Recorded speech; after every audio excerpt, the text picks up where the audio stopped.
There will now be an opportunity for silent prayer or meditation.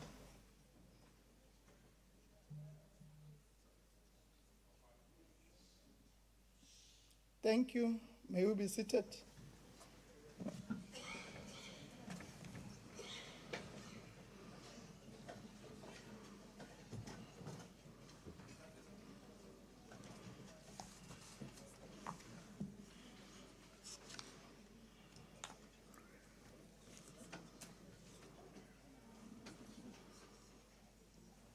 Statements by members. Just a reminder to honorable members that in terms of our rules, the time allocation for member statements is as follows. Each statement is 1.5 minutes.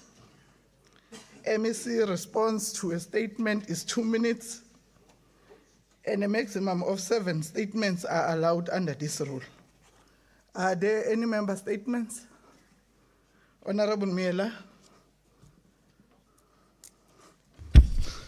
Thank you very much, Honorable Speaker. The ANC would like to extend its satisfaction with the progress made thus far to upgrade the Dludluma D2950 road from gravel road to tar. The upgrade, which falls within the Nkomazi local municipality, spans from the D797 to Dludluma Ring Road.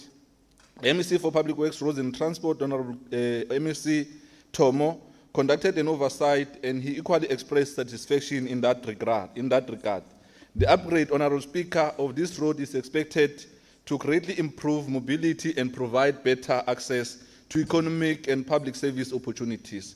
The Dludluma community is hopeful that the improved road infrastructure will enhance connectivity to unlock new projects for the development. After the community has long awaited the upgrade, the ANC therefore commend the swift response by the Department of Public Roads and Transport, and thank you very much, Honorable Speaker. Honorable Mashilo. Thank you, Honorable Speaker. Let me welcome the member statement from Honorable Muela. Indeed, we appreciate the comments made by Honorable Member. What we are saying is government road, but we commend and appreciate, and we are going to proceed in making that road accessible to the people of Nkomazi. Thank you very much. Honorable Cause. Angibonge somlomo lohloniphekile ngibingelele nasendlini isishayamthetho. Ngekuphakamisa statement egameni lenhlangano lebusa kwe-African National Congress. Sincoma umsebenzi wemaphoyisa loholwa ngumhlonishwa Khensani Jackie Massey ngekubopha umsola lekuthiwa ulihambambili ngekwebuya kwemaveni elihlobo lweToyota GD6 eNkomazi nemaphethelo. Luphenyo lolubandi lwemaphoyisa luvete ukuthi lo msolwa uyathinzeka nasekudutshulweni kubulawe likhansela lendzawo yaseMangweni eminyakeni lowendlulile wa-2024. Somlomo lohloniphekile, lo msolwa ubanjwa edolobheni kwebiwa kwemaveni kanye nebulungiswa emndenini wakwaNgwenya welikhansela lelishiye emhlabeni eward 17 kwangathi umphefumulo walo ungachubeka ulale ngekuthula. Ngiyabonga somlomo. Honorable Massey. Angibingelele thatha indzawo yawo somlomo. Ngiyabonga. Honorable Shongwe. Thank you, Honorable Speaker. Affecting our communities within Mbombela local municipalities, specifically the challenges of economic recovery, the influx of foreign nationals and undocumented immigrants, and the resulting increase of drug-related crimes and illicit trade. Honorable Speaker, our people in Mbombela are still reeling from the socio-economic impact of the COVID-19 pandemic, structural unemployment, and years of underdevelopment. Small businesses are collapsing, local industries are struggling to recover, and joblessness among the youth continues to rise. The promise of post-COVID recovery has not translated into reality for the people of Mbombela and Mpumalanga at large. In the midst of this fragile recovery, we are witnessing an unmanaged influx of foreign nationals, many of whom are undocumented. While South Africa remains a welcoming and hospitable nation, we cannot ignore the fact that the regulated entry of migrants is contributing to rising tension national, many of whom are undocumented, while the dignity and safety of our communities are being eroded, and the state response remains inadequate. We cannot allow economic decay, porous borders, and weak enforcement to destroy the social fabric of our communities. As Umkhonto weSizwe Party, we demand that Home Affairs and Enforcement intensify efforts to identify and document foreign nationals in our province. To target support Your time is up, Honorable Member. Thank you, Honorable Speaker. You are reminded that according to our rules, each statement is 1.5 minutes. Let's adhere to our rules. Honorable Sidel.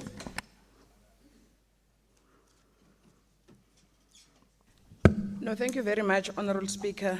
I want to believe the honorable members were able to follow my policy and budget statement yesterday, where we did touch in terms of the challenges that are brought about by shops or spaza shops that are not licensed. The issue of illegal immigrants, we can't agree with you more, which also touches the question of safety of our citizens in the province.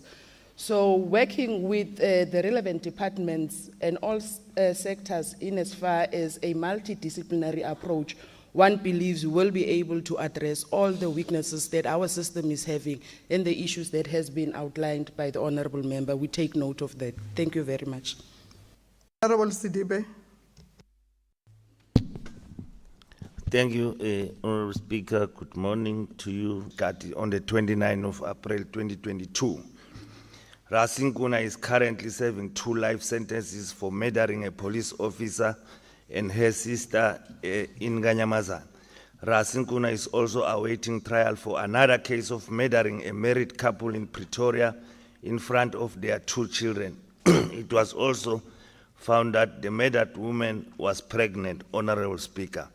He is also awaiting trial of murdering Nonkululeko Nkosi of Sandra in Delmas in August 2022. The ruthless and heartless murderer, Rasinkuna, appeared in Nelspruit Magistrate Court on Monday, the 21st July, to receive his charges and other charges of separate crimes he committed, and was given the date of 21st to 31st October 2025 as a trial date at the Mbombela High Court. The EFF commend the work of the investigating officers and all the police for bringing Rasinkuna into book. I thank you, Honorable Masie. Thank you very much, Honorable Speaker. Indeed, we are excited with and also we are brimming with pride for the work that has been done up to so far by the men and women in blue, the detective, because it was a very sophisticated and difficult case to manage.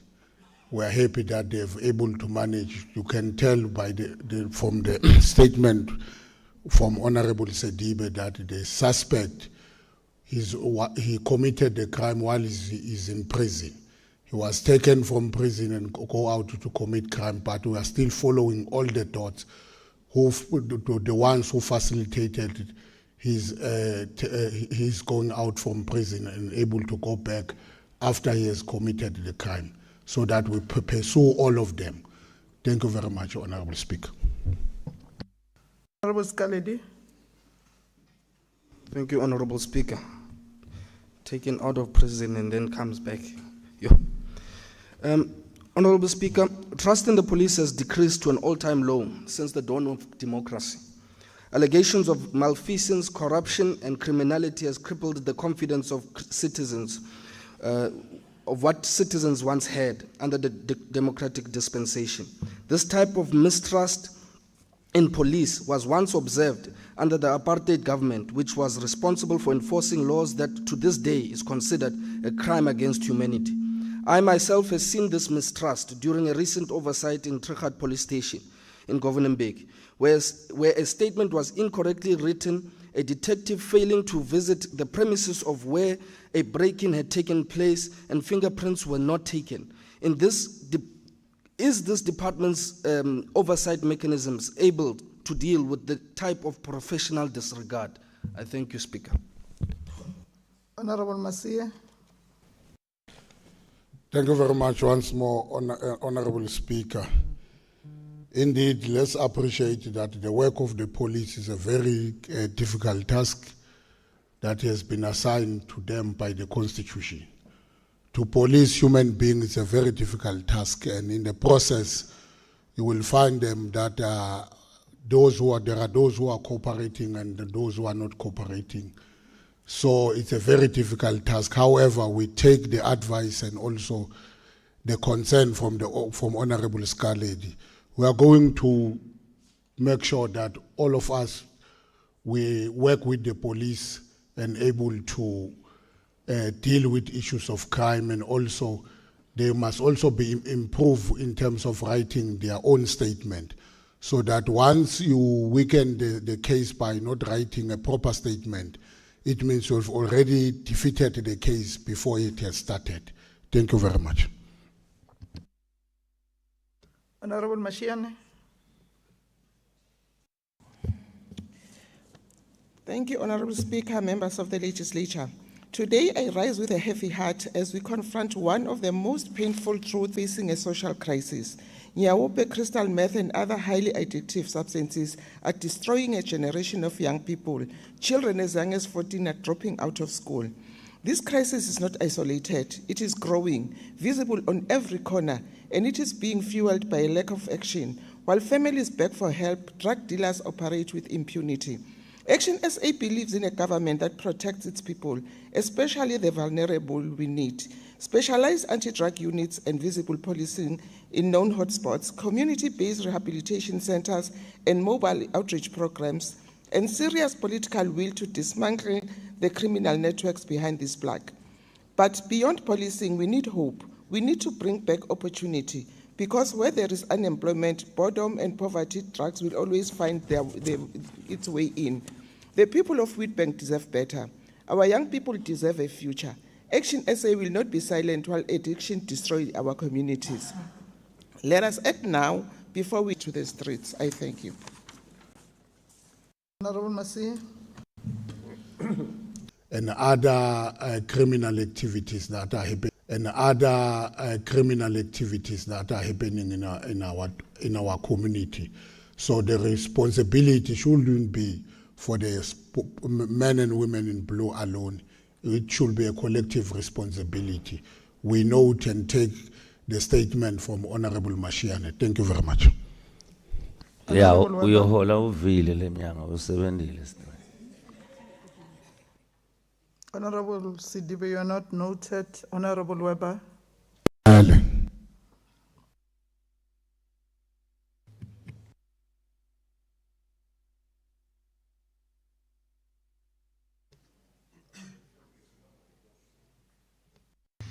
Madam Speaker, as representatives of the Freedom Front Plus, we stand resolute to confront a crisis threatening our farming backbone, the rampant spread of foot and mouth disease. Exposed by the provincial department's critical failures, with 3 active outbreaks in Mpumalanga alone, this epidemic demands urgent scrutiny. Foot and mouth disease outbreaks ignited by an interprovincial auction in Utrecht and striking farms in Gert-Sibande district since April 2025 reveal a severe lack in animal health safeguards.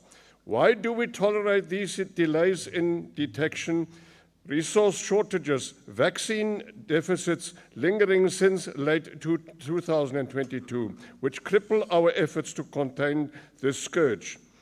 Routine practices meant to shield our herds now falter under neglect.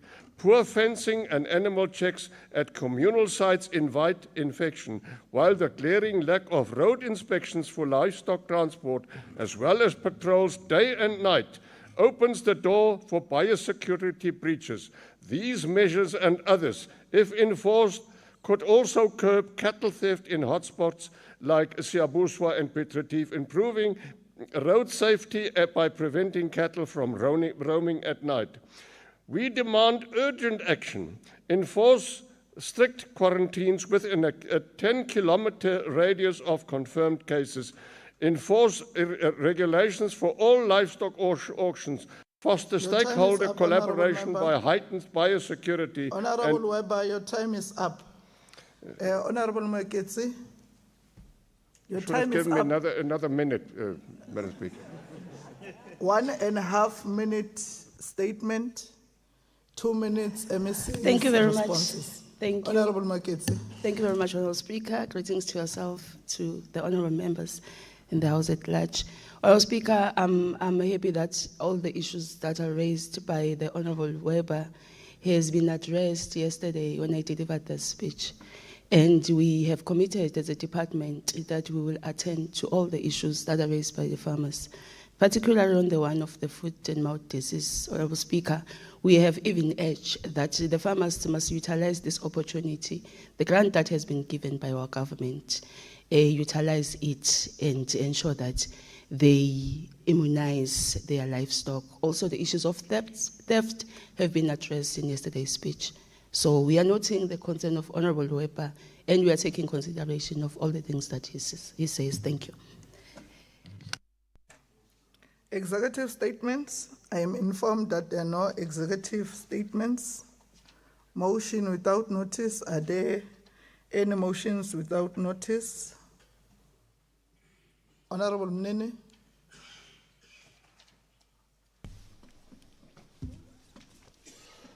Honourable Speaker, good morning, and protocol is observed. On behalf of the African National Congress, I rise to move a motion without notice for this House to commend the Department of Community Safety, Security and Liaison on fighting illegal mining in the province. Noting that during a sitting operation conducted in Barberton on Friday the 18th, it's a crime against the environment, economy and society, and it poses a clear and present a danger to the environment. Increased penalties to illegal mining and associated crimes. I so move. Thank you, Honourable Speaker. The question before the House is whether we agree to adopt the motion. Agreed to? Agreed. As so agreed. Honorable Nkonyane. Thank you very much, Honourable Speaker.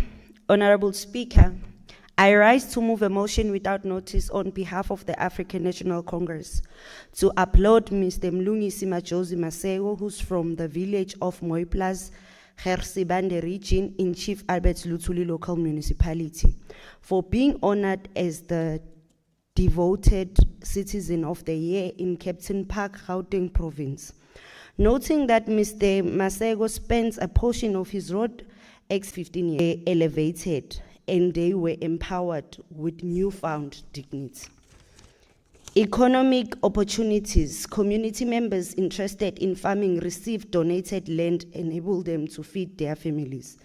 Further noting that this year Nelson Mandela's International Day on the 18th of July 2025 was celebrated under the theme, "It's still in our hands to combat poverty and inequality." His selflessness demonstrates the power of Ubuntu and shows that one person can make a significant impact. I so move. The question before the House is whether we agree to adopt the motion. Agreed to? Agreed. As so agreed. Honorable Nkambule.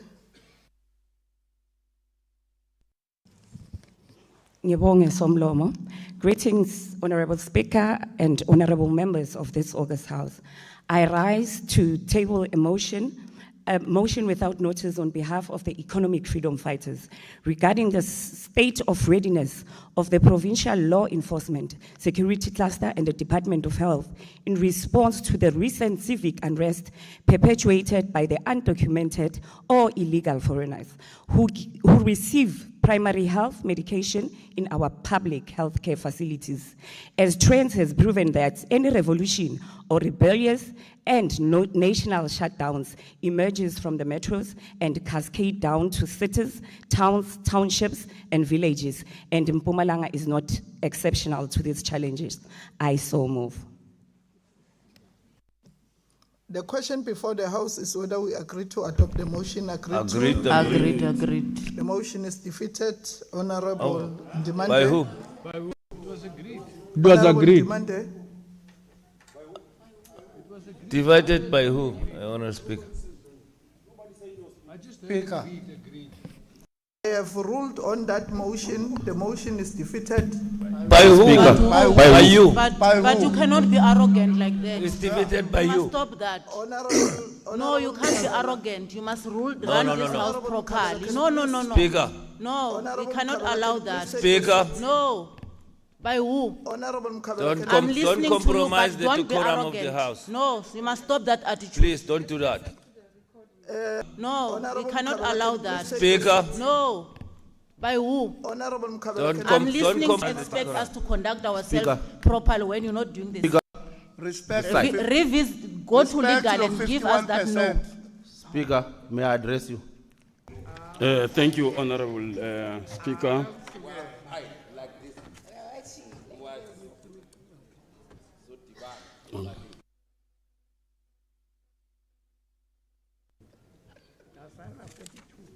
Plus Nama committee next week. Honorable Speaker, can I continue? Honorable Ndimande, you can continue.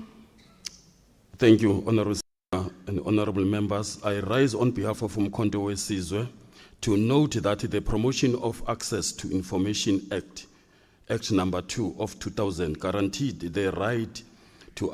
Thank you, Honorable Speaker and honorable members. I rise on behalf of Umkhonto weSizwe to note that the Promotion of Access EP caucus has formally requested municipal records from eMalahleni local municipality to evaluate governance performance. Similar requests may become necessary across all municipalities to support active monitoring, improve financial accountability and timely legislative intervention. The public has a right to know how resources are used and whether municipalities are fulfilling their constitutional obligation.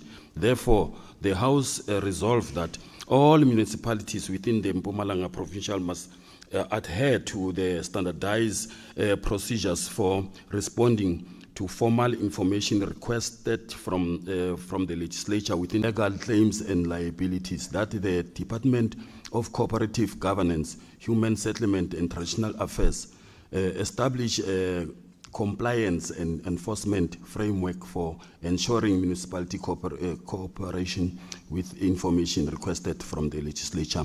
That failure to comply be escalated for intervention under Section 139 of the Constitutional of the Republic of South Africa. Your time is up, Honorable Ndimande. Appropriate. I so move. Thank you.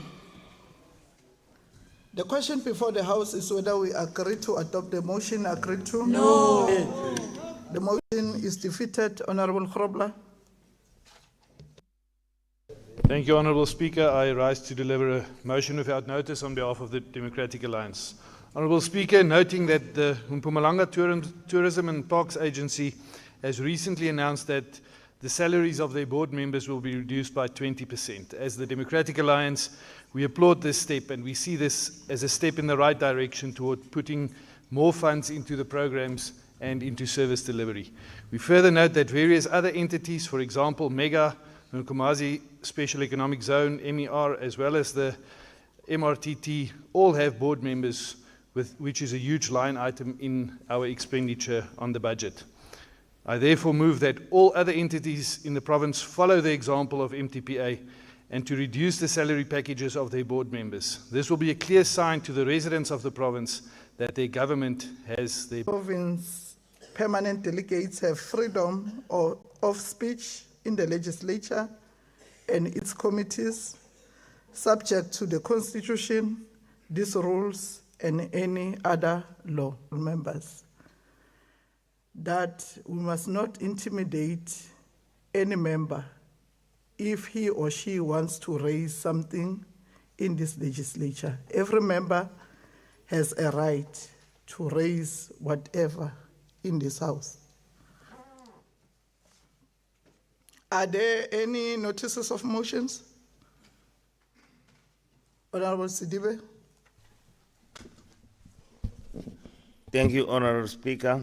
Honorable Speaker, noting that since the reshuffle of the cabinet took place 2 weeks ago, the former MEC for Education, Mrs. Ketil Dlamini, is not attending this legislature sitting and other businesses of the legislature.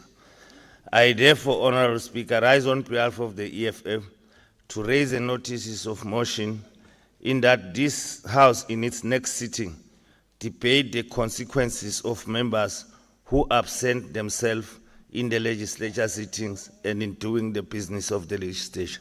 I so move. The question before the House is whether we agree to adopt the motion. Agreed to? Agreed. The motion. Point the of motion order. is defeated. Point of order. Point of order. What is the point of order? We are thoroughly out of order, Honorable Speaker. You are the point of This order. is a notice of motion. It must be noted for debate. It's not a motion without notice. So We it does are- not need any permission from any member. We Yeah. are on motions without notice. No, we are I- thoroughly out of order. We are on notices of motion. No, Honorable Sidibe. No, Honorable Sidibe. I You indicated, didn't- are there any motions without notice? And No. you have raised You your said hand. no, notice. I have recognized you on motions without notice, and the notice is defeated. Honorable Masang, you must listen carefully. Honorable Masang. No, Speaker, I didn't want to speak, but I think you made a mistake actually. You came to that and we all were on the same page, as you say. Probably you need just to what do you call And I did not get any 7. I therefore repeated to say, are there any motions without notice? So that members, they can utilize that opportunity. I'm not on notices of motions. I'm not there. Honorable Mkabela. Thank you very much. Honorable Speaker, as much as Honorable Sidibe didn't hear you saying that, you as well, it means you were not listening to him. When he raised his motion, he said, I'm raising a notice of motion. So you should be the one who should have told him that, Honorable Sidibe, we have not yet arrived there. Instead, you listened for everything to be done, and then you said, are we agreeing or not? So you were not listening to him as well, and you are the person who should be guiding this House here. So you must also accept your wrongdoing. Thank you very much. Thank you very much, Honorable Mkabela. That is noted, but we're still on motions without notices. Is there any motion without notice? Notices of motion? Are there notices of motions? Honorable Sidibe. Yeah, thank you, Honorable Speaker. I'm surprised because even our colleagues in legislation, I therefore, Honorable Speaker, rise on behalf of the EFF to raise a notice of motion that this House, in its next sitting, debate the conduct of Mrs. Ketil Dlamini of absenting herself in the sittings and the consequences thereof of members who absent themselves in doing the legislature business. I so move. The motion is noted and will be dealt with accordingly. Are there any notices of motions? Formal motions, I am informed that there are no formal motions. The Secretary shall read the first order of the day. Order number 1, Policy and Budget Speech on Vote for, Department of Cooperative Governance, Human Settlements and Traditional Affairs. I now call upon the MEC for Cooperative Governance, Human Settlement and Traditional Affairs, Honorable S.K. Mashilo, to deliver the policy and budget speech.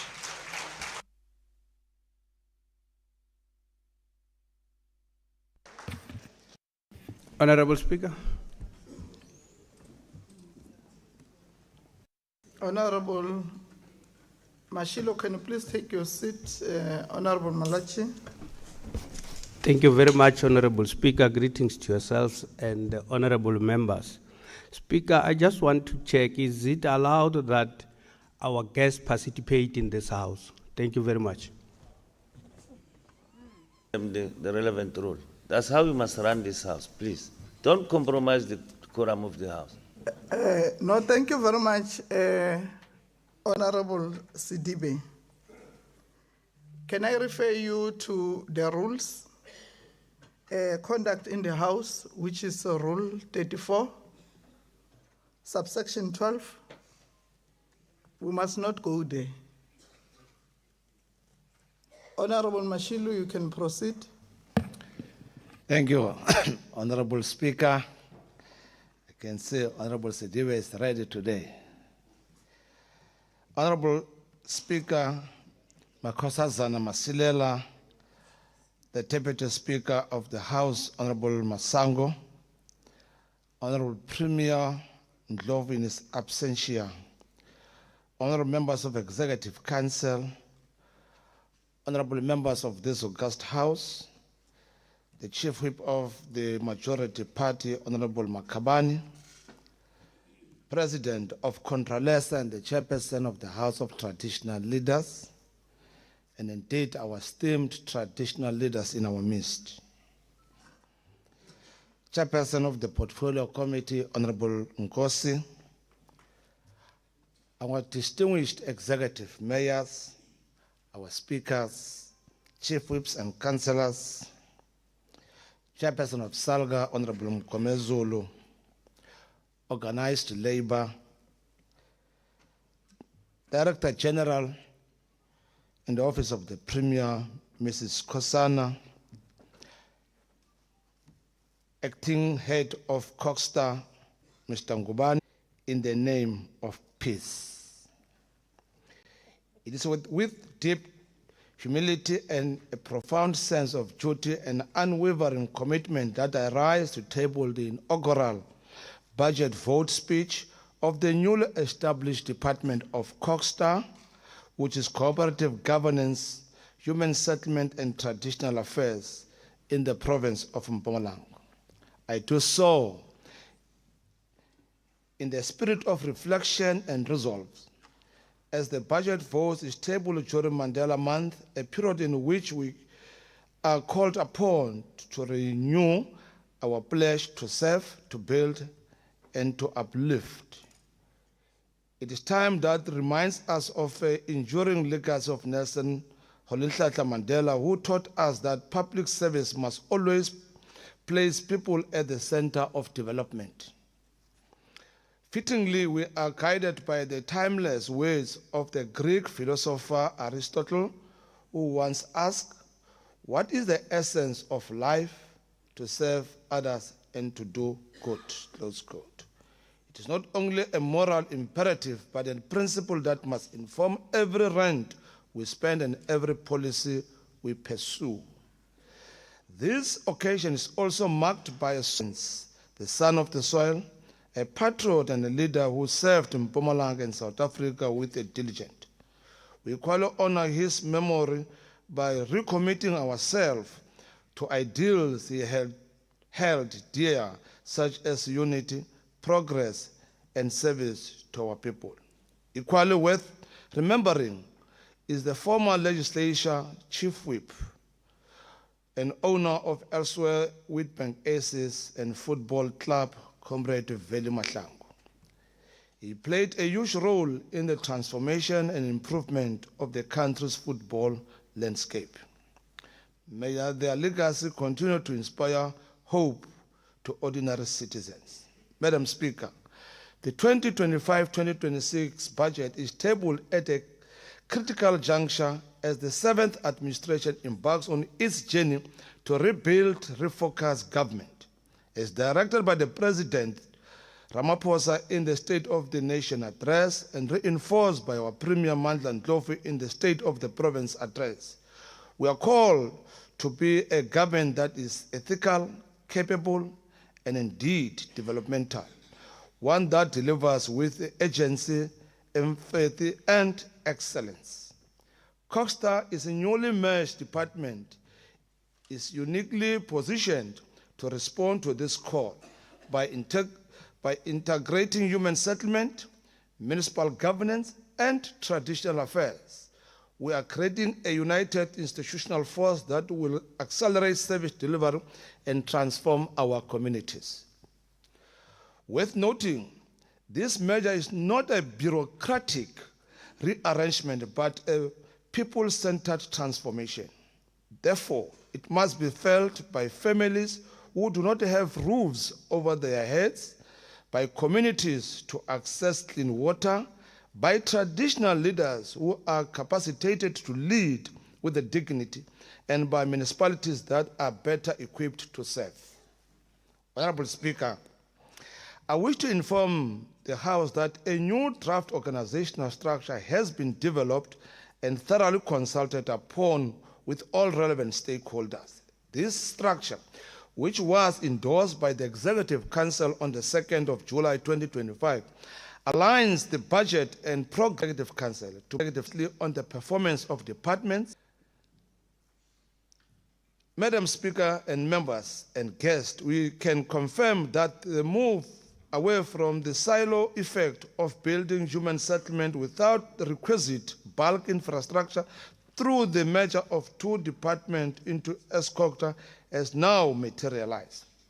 The nurturing of positive collaboration between municipalities and other sector departments such as Department of Water and Sanitation, Department of Electricity and Energy has led to the sound coordination of planning, budgeting and implementations through the Provincial Planning Forum that were indeed establishing.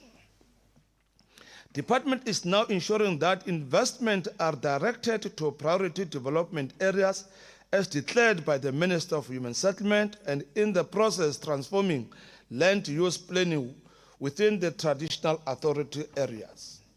Once again, Mpumalanga is a rural areas with many of our traditional leaders in the communities. Department is working closely with municipalities and traditional councils while delivering socio-economic amenities, services, sites, and provision of bulk infrastructure in support of integrated human settlement and formalization initiatives. For the purpose of the much-needed integration, a number of key catalytic projects, amongst others, were subjected to the necessary township establishment processes and are already undergoing implementation stage. These human settlements projects will cover the medium-term development plan, the MTDP 2024 up to 2029. Priorities have a huge impact in responding to the call for the much-needed spatial transformation agenda. The projects have combined yield of 54,884 sites to ensure quick delivery of service sites and ultimately top structures and social amenities. In the current financial year, over the MTP period, to name but the few, these projects are as follows. 1, Rondebosch, comprising of 6,841 stands in Steve Tshwete local municipalities, which majority of them are now readily available. Tubelihle extension 7, 8, and 9, and 10, comprising of 7,296 stands in Emalahleni municipality. Paula, Iraq, comprising of 4,185 stands in Emalahleni municipality. Emelo extension 44, comprising 5,921 stands in Msugalekwa municipality. Secunda extension 76 and 75, comprising of 2,631 stands in Govan Mbeki. Mbalele extension 32, commonly known as Brandon Village, comprised of 6,196 stands in Govan Mbeki municipality. Leslie extension 8, comprising of 3,365 stands in Govan Mbeki municipality. Selovela extension 5, comprising of 3,461 Chief Albert Lituli local municipality.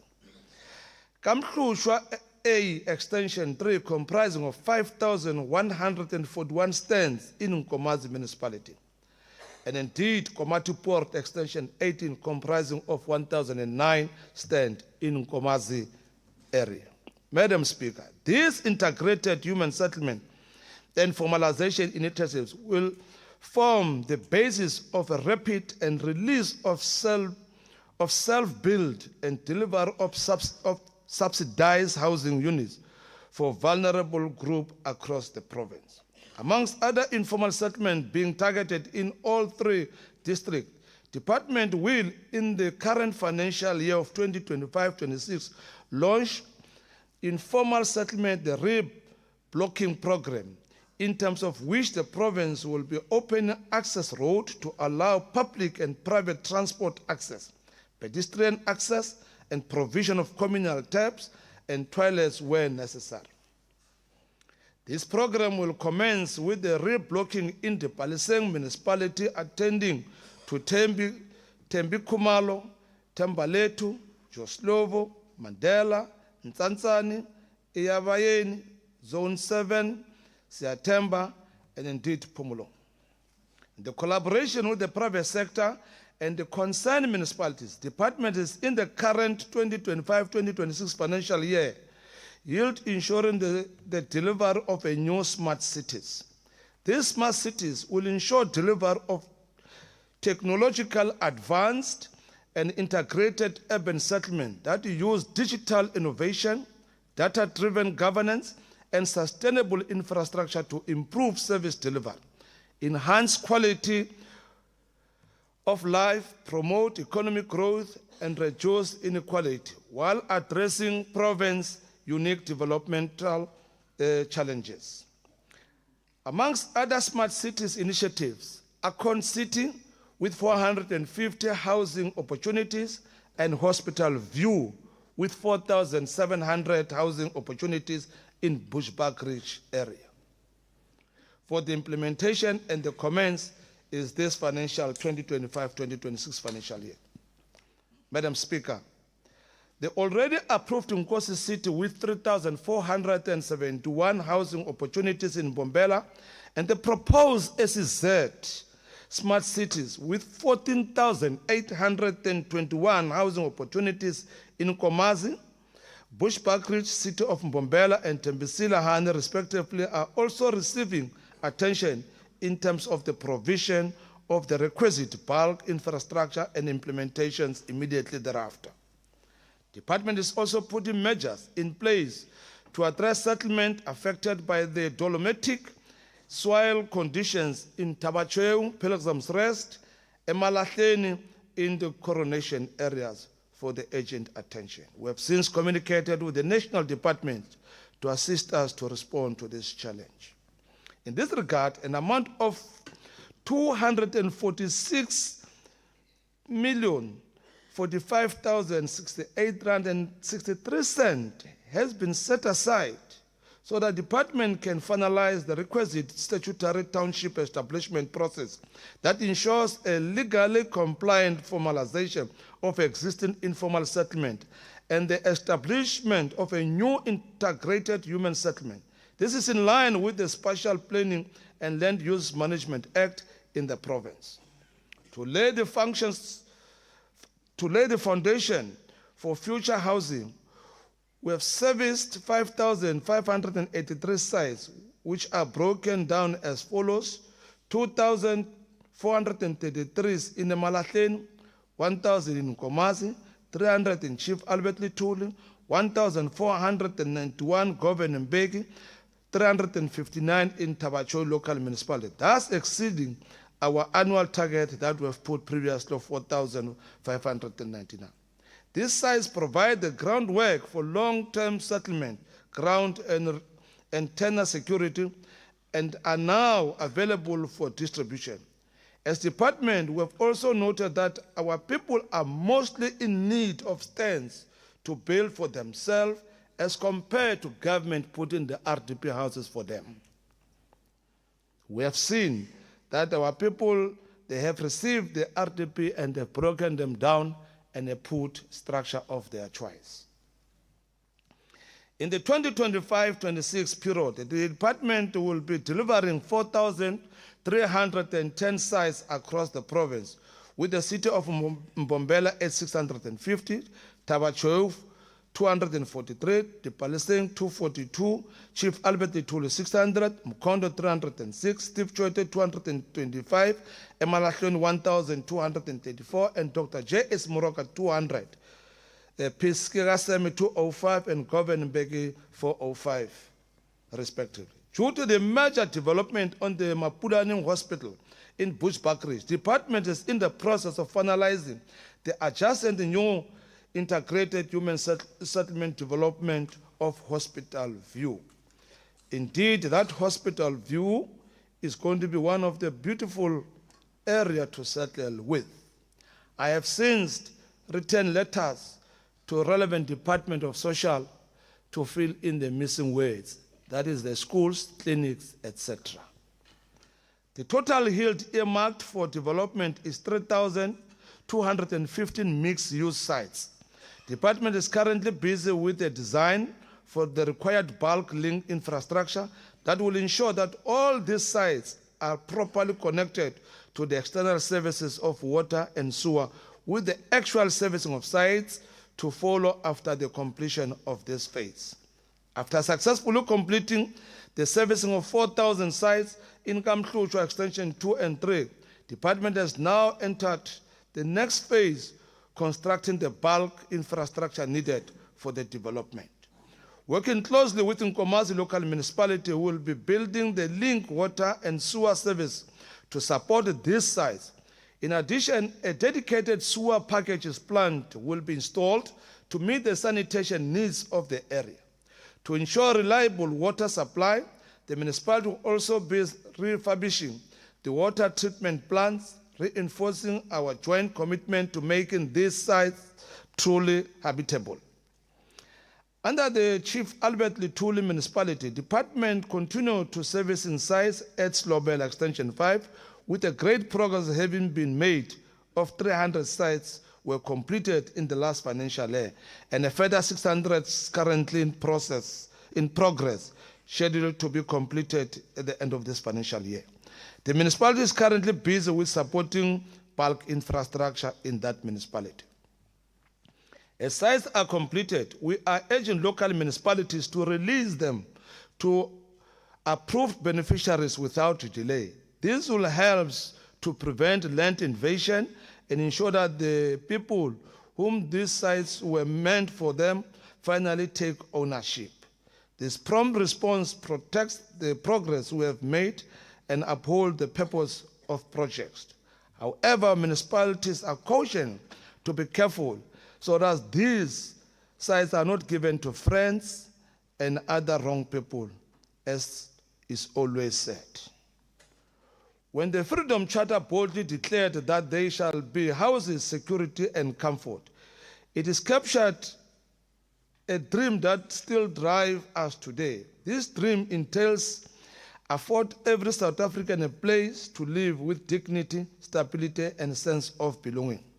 This department carries the weight and the promise of the vision, and it is our task to ensure it translates into real change in the lives of our people. In the last financial year, departments delivered a total of 1,650 low-cost houses across the province. This represents progress and provides dignity to thousands of families. This diligent work has been delivered amid challenges posed by the business forums, construction mafias, disruption, work with the intention of imposing themselves on projects. This cannot be accepted. In other cases, we have since slammed down and interdicted them. Some of these challenges are land-related and contractor capacity constrained, amongst others. However, we are improving on stakeholder engagement and contract management system as a mitigation strategy on the shortcomings in the current financial year. This year, we want to do better than what we have done before. We made significant progress in the eradications of mud and inhabitable houses. A total of 266 units were delivered in remote and vulnerable communities of Bushbuckridge, 25 units, Chief Albert Tuli, 17, Mkondo local municipality, 224, where we have eradicated the mud houses. These are not just housing projects, they are instruments of restoration, affirming the value of rural and marginalized communities. The asbestos roofing program also moved into implementation. A total of 213 houses with hazardous asbestos roofs were successfully eradicated, including phase 1 of the project, covering Nkomazi 36, Bushbuckridge 69, Chief Albert Tuli 68, Dipaleseng 8, Dr. Jess Moroga 32 local municipalities. This intervention is not only about infrastructure, but also about public health, environmental justice, and community safety. We don't want our people to go to the clinic many times and trouble MEC Manzini. Along with the delivery of 4,310 service sites to support a future housing development and rapid land release, these numbers represent more than just an infrastructure, but hope, family, and dignity of thousands of our beneficiaries. We are currently on the ground with our commitment to fast-track the completion of the total of 1,174 identified incomplete houses, which are at a various milestone, and we have now prioritized and completed almost 453 units as promised earlier on. In support of affordable and inclusive housing, the department delivered 4 first home finance programs, 78 community residential units, CRUs, with 48 in Sonneville, here in the city of Mbombela, 30 in Riabota and Steve Chwete, as well as Malelani in the Nkomazi municipality. We are working with municipalities, the social housing regulatory authorities, better known as SHRA, and property management agencies to ensure proper management of these units. To foster cohesive communities have social amenities were completed, which includes child care centers and community halls in Ntunda, that is in Nkomazi, Wakuka Community Hall in Malahleni, Tambaletu Community Hall in Tembisile, Grootvlei in Dipaleseng. These public facilities are vital in bringing the social infrastructure gap in a new and existing settlement. I must, however, indicate to our municipalities, these community halls are not just meant for community meetings. They must be utilized by our youth to develop by themselves. When I'm up ballroom dance, not only we are going to this hall for community meetings. So I'm calling our councillors to make this hall accessible to the young people, to make their talents known. During the taking legislature to the people, TLP, the Honorable Premier officially handed over both community hall and a child care in Woodling in Victor Kanye, one of the art and a beautiful community hall as well as the child care center. Furthermore, department registered 3,200 title deeds, a step forward in securing property ownership for our people. A total of 1,503 have been already handed over to municipalities to be issued to rightful beneficiaries, and the remaining 1,400 are yet to be delivered to the beneficiaries. This remains a significant milestone in empowering beneficiaries with legal certainty, assets value, and a sense of pride. The department will indeed launch a Title Deeds Friday campaign so that we can make sure all title deeds are not in the offices of our municipalities nor department, but are in the rightful hand of the beneficiaries. In harmonizing rental relations, the rental housing tribunals has planned to resolve over 600 rental disputes. With regard to land acquisition, Department has recently procured land within the city of Mbombela to respond to the challenges in Tekwani South, in particular the people who once stayed in the hostel in Kanyamazan. So that land is going to be made available, and certainly our people will get a place to stay. We'll as well include the Palestinian local municipality around in Torwane communities that we have promised to get them land. We shall finalize that. We'll as well do at Msugalekwa local municipalities and indeed Emalahleni where there is a coronation. Honorable Speaker, access to clean and reliable water remains a fundamental pillar of dignity and development. In the 2024-2025 financial year, we intensified our support to municipalities in addressing service delivery bottlenecks related to water and sanitation. This was done in line with the commitments made in the Water and Sanitation Master Plan in Daba, the District Development Model, and the President's call during the SONA 2025 to prioritize addressing service delivery bottlenecks. Of leakages and illegal connection is the most reasonable mitigation strategies. And therefore, our municipalities must reinforce the MIC to respond to this infrastructure that has dilapidated, if really we want to be out of the water crisis in our community. Previous assessment on green drop revealed that municipalities such as Msugalekwa, Piski, Lekwa, Tipaleseng, Chief Albert Lutul were critical. Together with Department of Water and Sanitation, we supported those municipalities to improve on the compliance level. The 2025 green drop assessment underway will soon reveal the effectiveness of our intervention that we have implemented in those areas. Moreover, blue drop corrective action plans are currently being implemented by municipalities to improve performance levels, particularly critical municipalities such as Tipaleseng, Msugalekwa, Chief Albert Lutul, and Tabachwe. As I said earlier, the AG reaffirmed that we are losing too much water in the province, and this is what we'll focus on in this financial year.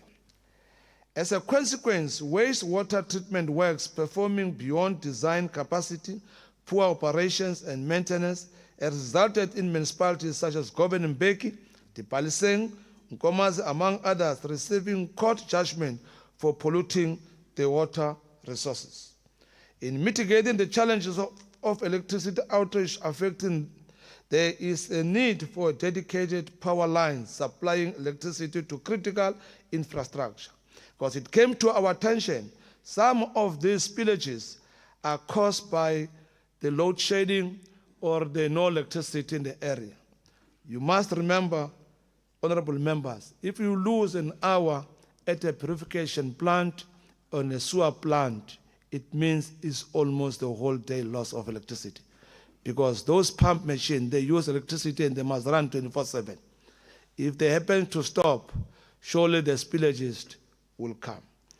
However, our plan is to make sure, as we mitigate this problem, that there is a dedicated line goes straight to those areas so that it's not been tempered and it's not load shedded, that line.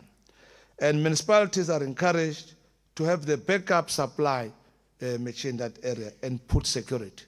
In fact, we have of a view, these areas must be declared a nodal point and we deploy the relevant securities according so that we can save and make sure that our people receive water. Municipalities are strained about these challenges that were faced. These municipalities are supported to implement action plans aimed at improving their infrastructure to prevent sewer spillages. Government investments on bulk infrastructure is showing progress on catalytic projects such as Msugalekwa Regional Water Supply Bulk Scheme. Cluster 2 and 3 is almost 100% complete. Loskop Dan Regional Bulk Water Scheme in Tembisile is almost 79% in progress. Ekulindeni bulk water scheme at 40%, that is in Chief Albert Lituli. 3 copies bulk water supply scheme is at 62%. And the proposed Mbombela regional dams at a feasibility and under the process of environmental impact assessment. We should all know that Mbombela does not have a dam, and therefore the challenges of water, it will be huge. Currently, Mbombela gets water from Kwena Dam, which is in Tabacheu, and Tabacheu does not have water. So these are the challenges that must be acknowledged by this honorable House and find some solution in that regard. Honorable Speaker, on water and sanitation, we echo the President's call to secure reliable water supply to sustain communities and support economic growth. Premier Mandla Ndlovu on this SOPA rightly emphasized the need for municipalities to prioritize water and sanitation in their IDP. And we have since looked at the municipal IDP, they've complied in this regard. In the 2025-2026 financial year, a total of 2.5 billion has been set aside from the various grants to prioritize water and sanitation interventions. This grant is with the municipalities in this regard. Importantly, our support also focuses on municipalities where infrastructure is old and under severe strain. To this end, we have partnered with ESCOM and Department of Electricity and Energy to resolve persistent electricity supply challenges that impact water pump stations and treatment works. In addressing electricity infrastructure backlog, implemented intervention include the upgrading of Philip Grayling and in Amsterdam substation in Mkondo, the Msholozi bulk supply phase 7 switching station, and 132 kV, which is about 9.5 kilometer bulk line in the city of Mbombela. Siyanqoba phase 6, which is 132 kV, which is about 15 kilometers line from Eskom Vulcan to Siyanqoba substation in Emalahleni, and the constructions of 11 kV switching station for Rooikoppen in Lekwa local municipalities. While notably this achievement reinforces the need for us to move with a greater speed, precision, and community engagement. As we advance into the 2025-2026 financial year, we do so with a clear understanding of the gap and with renewed determination to do more and do better. We are pleased to confirm that municipalities have adopted their 2025 integrated development plans. The implementations of Community Works Program is one of the plans for job creation in department. In the 2024-25 financial year, 25,111 job opportunities were created and sustained across 17 local municipalities. Department will support municipalities to maintain the created job opportunities.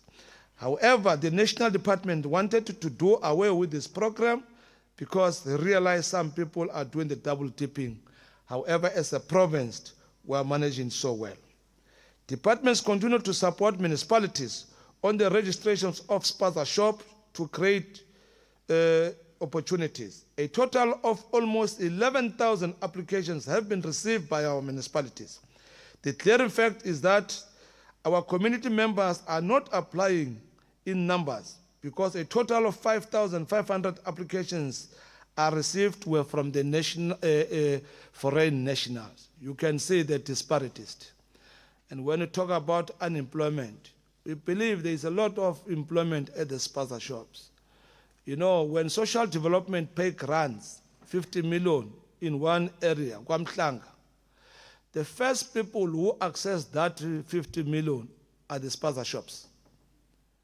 Now, you can imagine that if our people can concentrate on the spaza shops as well as the township economy, they can create their own jobs as opposed to the current situation.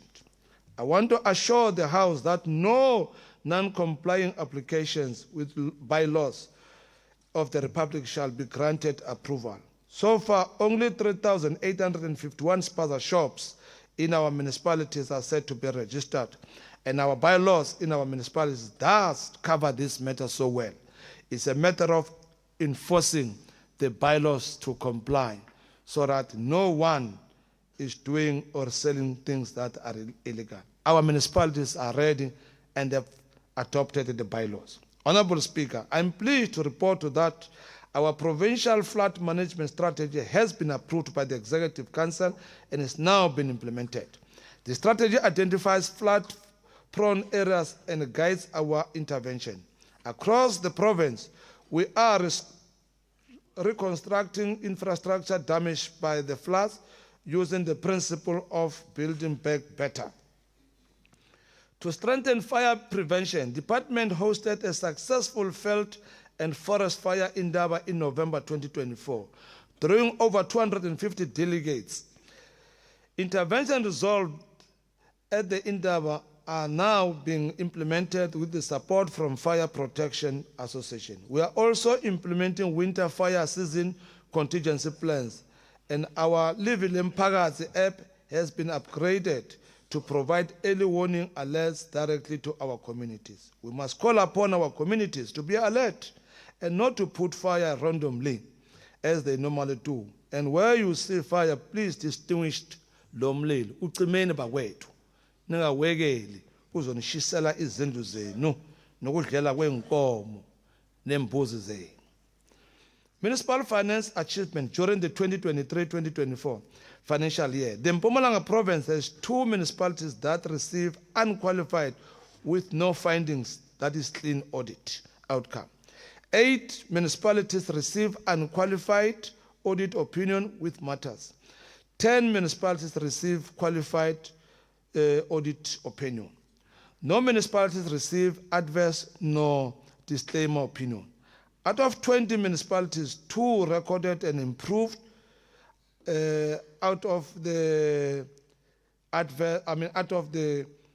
adverse report, and that is Makazeni, which improved from adverse for the past 5 years to qualified audit opinion in 2023-24 financial year, and Emalahleni municipalities improved from qualified audit opinion for the past 5 years to the unqualified with findings audit opinion in 2023-2024. All municipalities developed their audit action plan to address their audit findings, and we are on course about this. We are certain that majority of municipalities will do better in these audit outcomes that is due to come. Department will support municipalities in implementing their audit action plan by providing hands-on support when needed. The department has appointed a panel of service providers which municipalities can use to assist debt collection to strengthen revenue streams of municipalities. So we urge our municipalities to utilize them for their own benefit.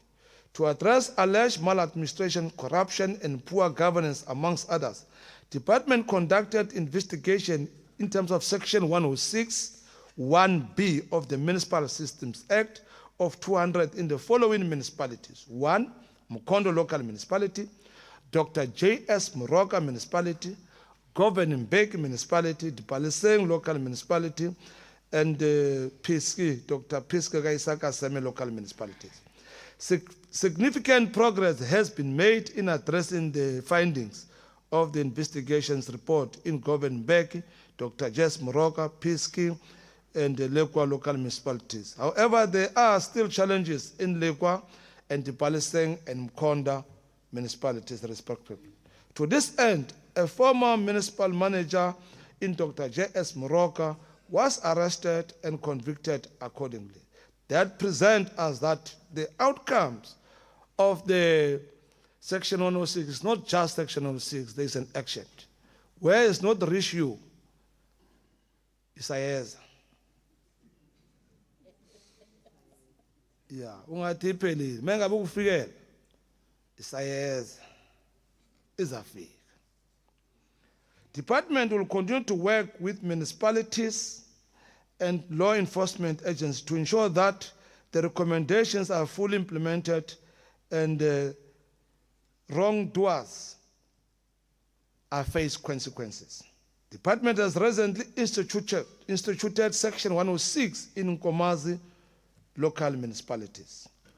To this end, a team of forensic investigators has been dispatched to Nkomazi and they are doing the investigation. They are expected to spend about 90 days to present the report to me, and we present it to council, which are the rightful owners for them to take an action.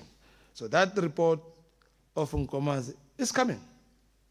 They will report as early as 2014 upwards, so that we are able to understand what went wrong in that municipality. The wrong does not start today. The wrong must start up some years ago. You might see wrong today, but it does not start now. It started there ago. So I'm quite aware of the problem, where I must start.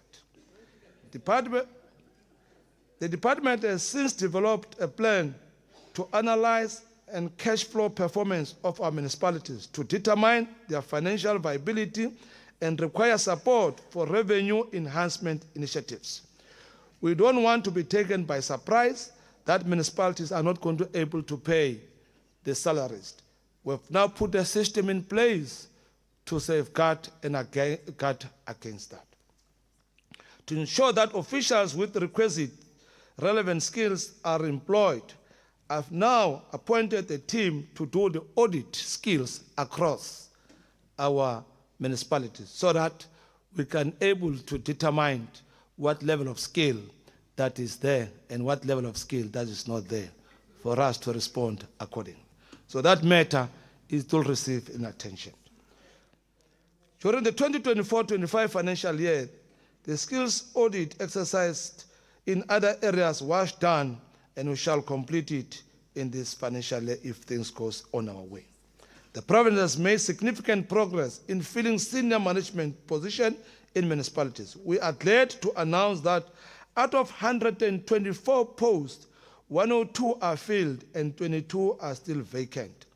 In terms of the gender representatives, 64 are filled by males and 38 are filled by females. There is no 50-50.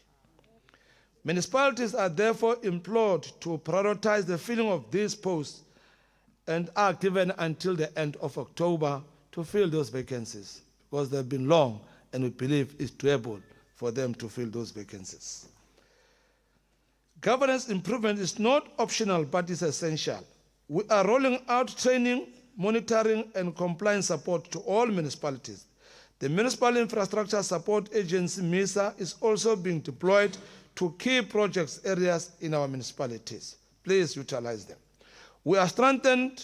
As we strengthen public participation, communities are encouraged to use the recently launched the Citizen Engagement APP, which is Live Limpagas, to raise service delivery related issues for prompt response. And that it will assist us. We have continuously educate our communities how app can you download and how easy you can use. In our quest to bridge the gap between government and the public, community development workers, CDW, will continue to identify community needs. And those CDWs, they will now work closer with municipalities with a proper. We'll rearrange the system of reporting. We have noted that majority of our CDWs, they even forget that they are civil servant. They are busy doing other things as opposed to what they get paid for at the end of the month. So we have noted that. So that matter is receiving in a good attention. South Africa has a long history in relation to customers, tradition, culture, and governance. Traditional leaders play a vital role in bridging the gap between the government and the people, particularly in rural areas, while also preserving cultural heritage and customary law.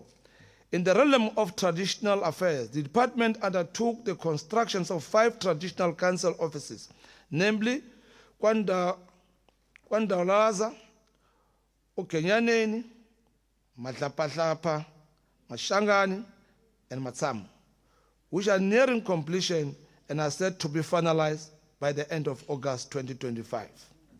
Renovations that have been completed include Nzunza Mapogo, Kwalu Ketlani, Kimakosoge II, Nkambeni, Msokwabo, Mpageni, Umchindi, Ndluli traditional councils.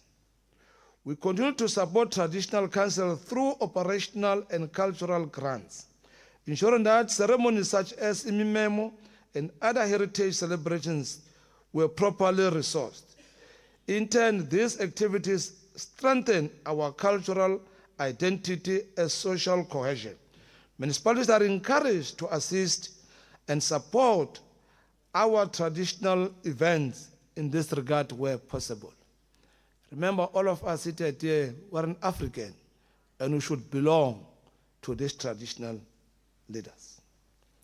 In compliance with the Traditionals and Khoisan Leadership Act, the province has reconstituted the 53 of the 60 senior traditional council, with only 5 outstanding due to vacant senior traditional leaders positions and 2 that are recently recognized as Sandleni and Spezi Traditional Council.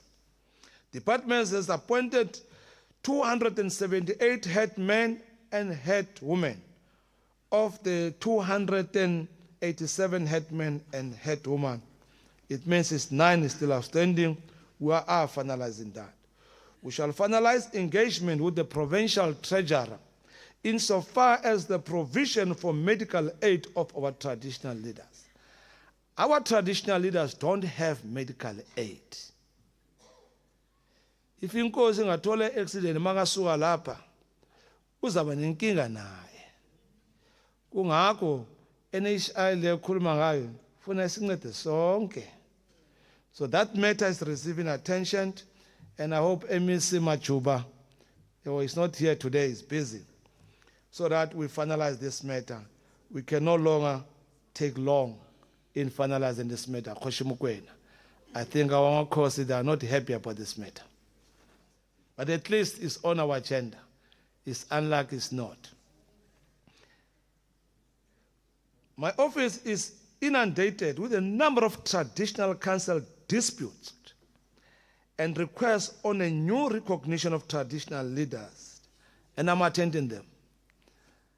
Every day I receive application abantu bafuna kuba amakhosi.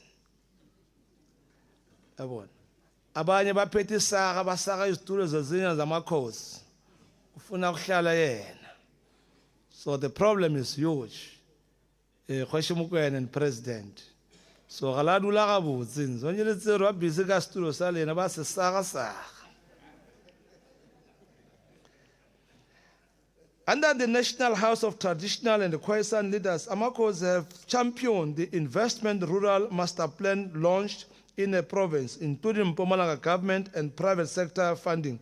For the plan remains a challenge, but engagement are ongoing. We are proud that Mpumalanga Tourism and Parks Agency has partnered with the Provincial House of Traditional and the Khoisan to implement game farming projects with traditional council supported by Memorandum of Understanding. Despite that, our game reserves are dilapidated, riddled with illegal poaching and felt fire. My Honorable MEC, so this is one of important areas that the game, Lama Game Reserve, so that Amakos they can play a role as well. Amakos participating in the project have already identified land. The mining sector is also being approached to invest in these traditional council areas, bringing economic development and job creation. These projects have been rolled out across all traditional councils. Their revival and expansion are essential, particularly with the opening of the fresh produce market, which will provide a reliable outlet for produce. As it was reported by agriculture to open, we believe Amakos they can play a role to become the feeders in those particular fresh produce market. So we hope if we can take this matter properly, we can create job and opportunities. In terms of the infrastructure support, traditional councils are in the current financial year. Department will construct traditional council office at Sandleni, Harudi, Lekwetla, and renovate those at the Putsini and Enikwa Engwa.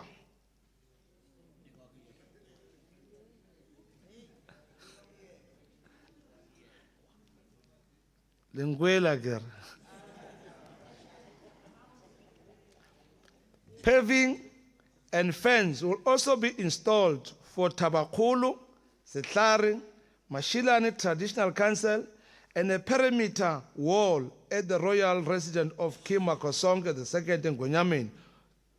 Those projects shall go through in this financial year. These projects will create conducive space for traditional leaders to serve their communities. In furthering support to cultural governance, and department continue to fund operational and cultural grants for traditional council.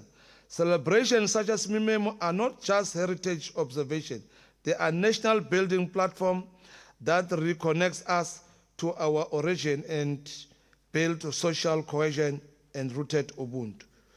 As we continue to preserve our culture, departments applaud the functionality of Provincial Initiation Coordinating Committee, PICC, and the work of the Ingoma Task Team during the 2025 winter initiation season, which is now concluding.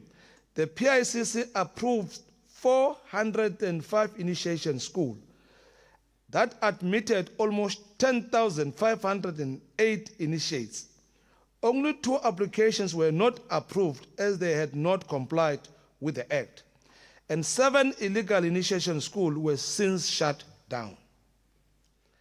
Our collective preparations, which include awareness campaigns and training on the Customary Initiation Act, have ensured that we answer the President's call, mabahambe bapila, babuye bapi.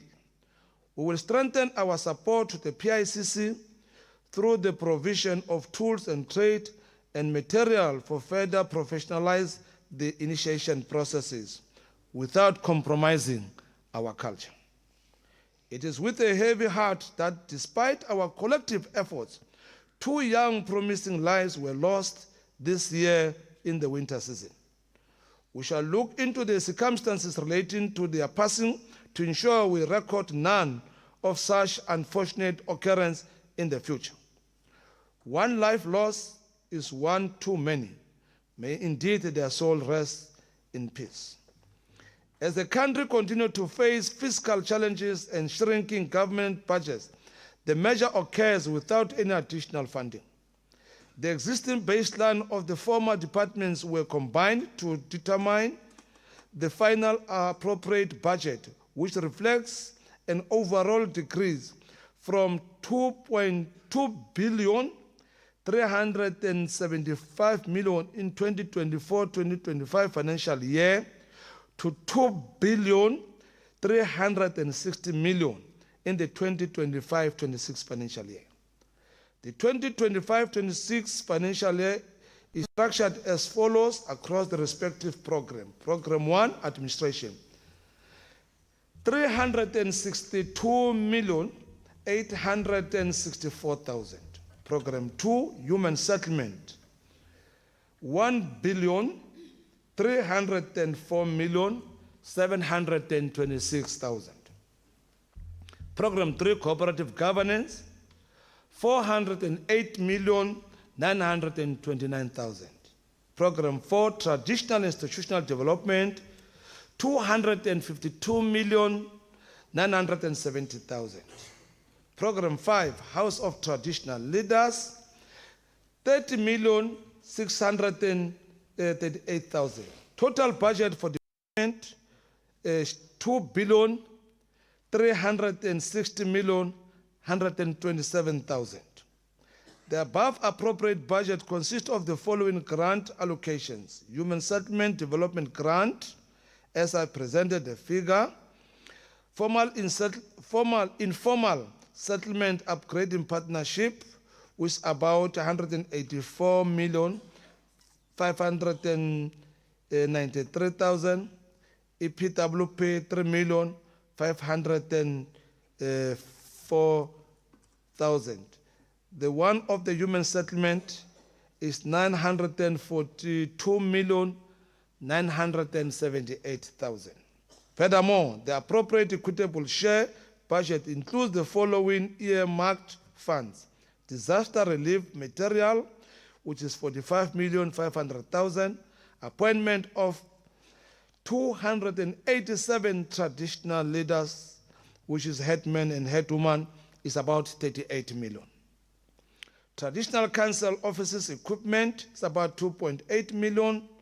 Parliamentary village, which we are doing, is about 1,854,000, which we are concluding that project.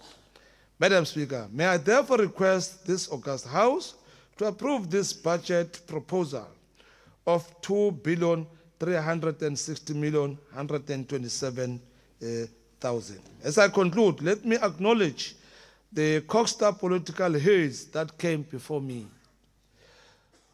Honorable and Comrade Craig Padiashe, who is the former MEC of a human settlement, probably is amongst us here. If he may rise, Comrade Craig.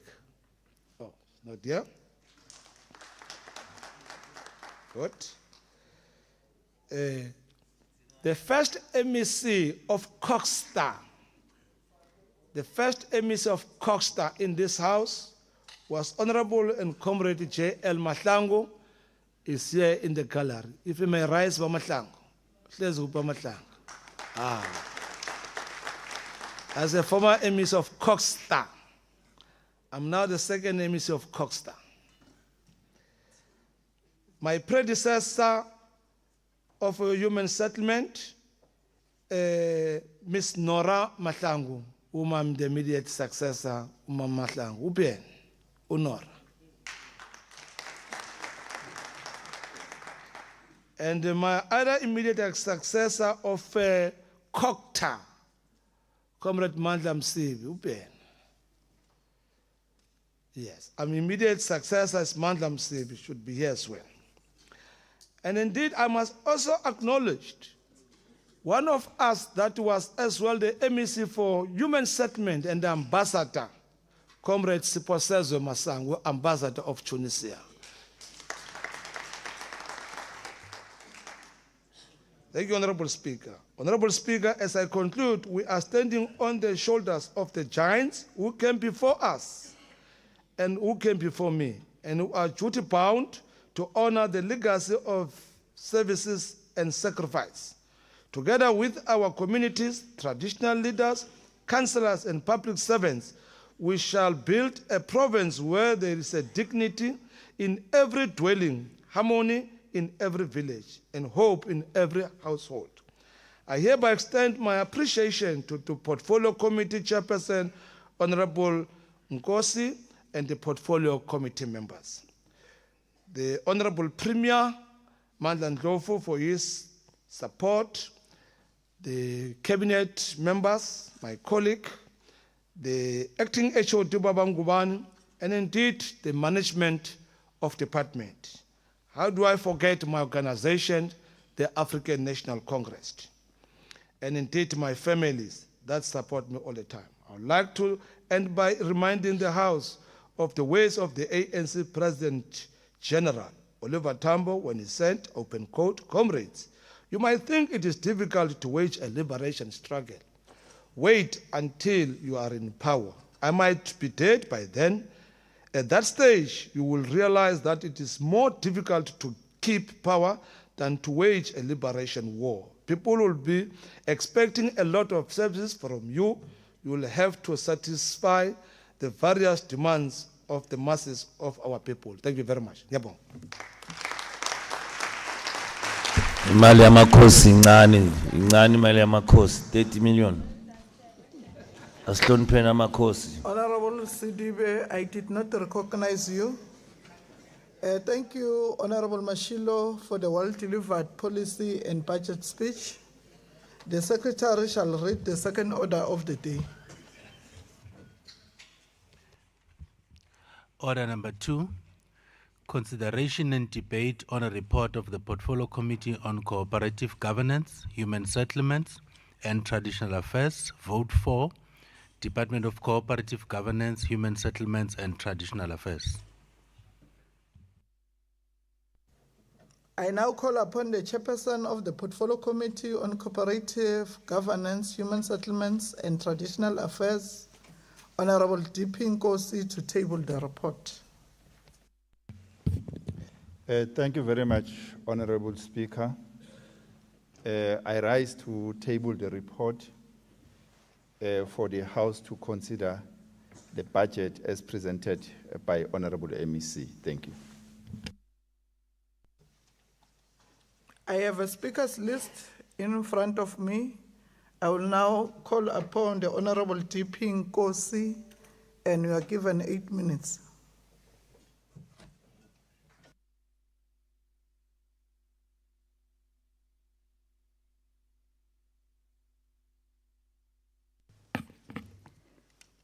Honorable Speaker, Premier of the Province, Honorable Members of the Executive Council, Indlu yamakhosi enzabuko, lehola President we-Contralesa, Nkosi Mkwena, nawo onke emakhosi lakhona phakathi kule ndlu.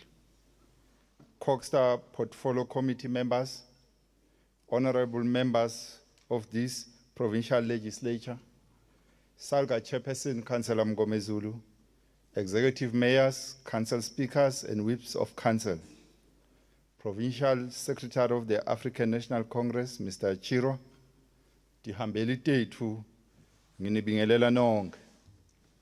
As the chairperson for the Portfolio Committee of Coxstar, I appreciate the opportunity to participate in the budget debate for Coxstar.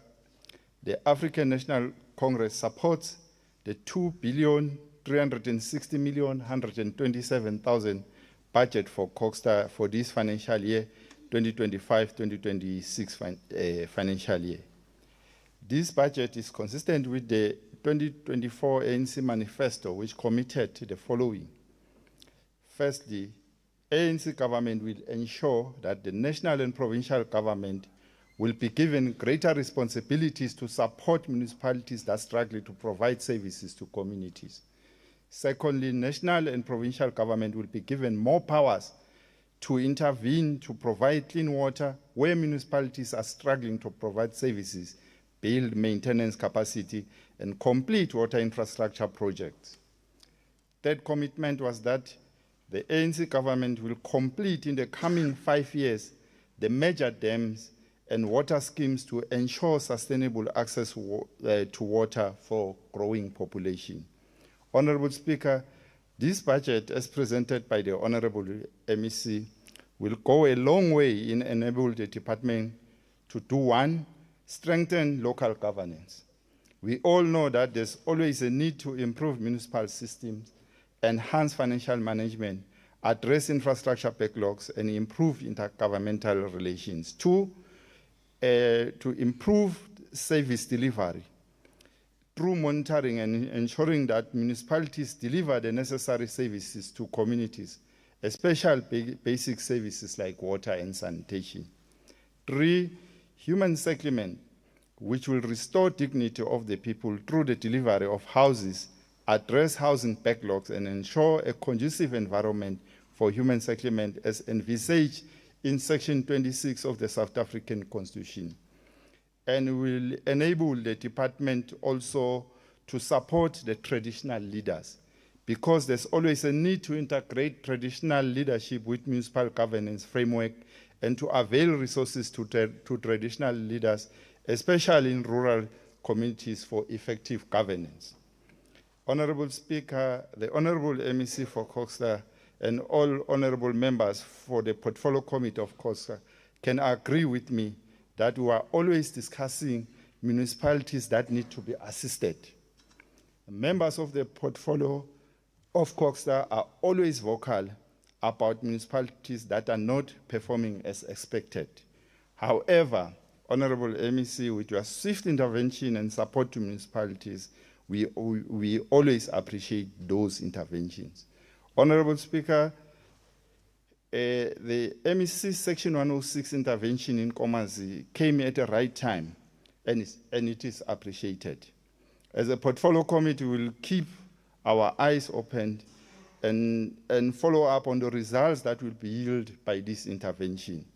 Above all, MEC, we are always available to give views and suggestions to the department.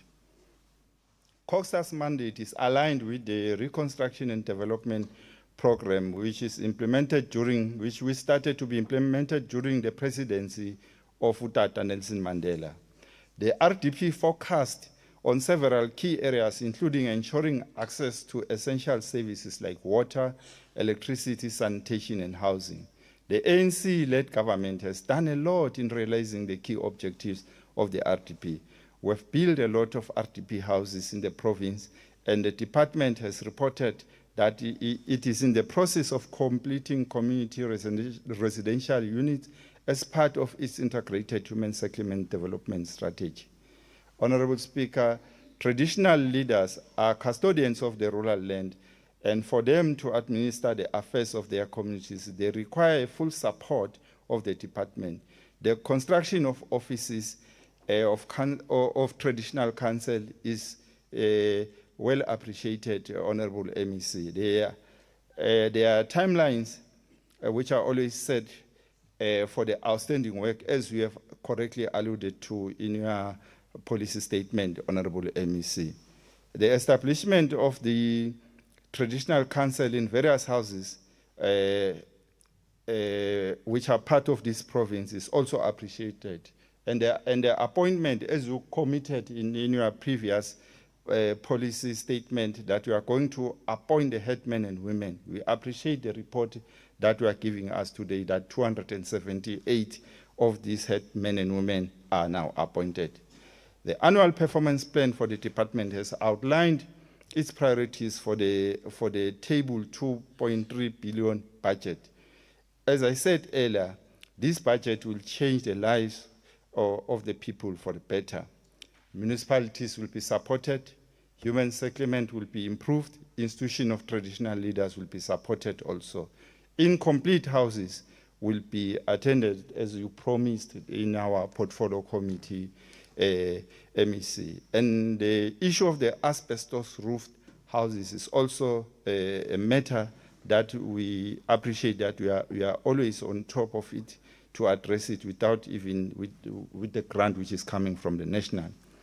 Honorable Speaker, the ANC supports this budget, as I've already said. This is the budget of 2,360,127,000 for this COGSTA vote number 4. And I want to take this opportunity and lob this August House to support this budget as tabled. I thank you, Honorable Speaker. I now call upon the Honorable T.G. Skosana, and you're given 8 minutes.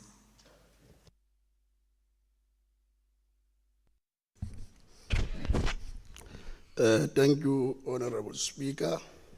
Greetings to members of the 7th administration, traditional leaders led by Hoshi, Mukwena, Luchani, Sanubonani. Honorable Speaker, I am honored to participate in this important debate on the Department of Cooperative Governance, Human Settlement, and Traditional Affairs. I will not hold back from raising serious concern that Umkhonto weSizwe Party view as undermining department effectiveness in fulfilling its mandate. Our key concern include the following: sufficient funding, human settlement. The budget allocated to human settlement is inadequate to meet the province housing needs or address the ever-growing backlog. The demand for the housing increased daily, while the department struggled to guarantee consistent funding due to the limited resources. The programs such as construction of the new houses and upgrading of informal settlement remain severely unfunded, which compromises the demand overall effectiveness and clear example reduction of human settlement upgrading partnership grant by 32 million, which negatively impacted to the municipality resilience in the face of budget cuts. We believe prioritizing informal settlement comprehensive solution does not adequately address the crisis. Honorable Speaker, Umkhonto weSizwe is concerned that the department does not pay sufficient attention to governance issues. We observe troubling neglect of intergovernmental relations. This concern is reinforced by the budget lack of clarity on how intergovernmental support will be extended to municipalities. Many municipalities receive inadequate capacity building support, including training, technical assistance, as indicated in Section 152 of the Constitution of the Republic of South Africa. In equitable access basic services, the budget does not adequately prioritize equitable access to basic services such as water, sanitation, and electricity, particularly in the rural and disadvantaged areas. As a result, informal settlement continue to mushroom around well-developed cities and towns. This community receive insufficient support, leaving the municipality unable to budget for the proper upgrading and basic service provision. Umkhonto weSizwe Party hope that the budget presented by the MEC will be positive impact all municipalities, ensuring improved service delivery across the board. This will be enhanced access to basic service, healthcare, and education. Promoting the growth and development. Implementation of this budget should lead to the initiative that promote economic growth, job creation, poverty reduction. Ultimately, it must be improve the lives of the citizens in Mpumalanga province. Challenging in traditional affairs. We commend the department effort to engage with traditional leaders in promoting cultural heritage, social cohesion, and community development. However, the budget failed to recognize the critical role traditional institutions play in these areas. Some traditional leaders are granted seats in local council, yet their role remains undefined.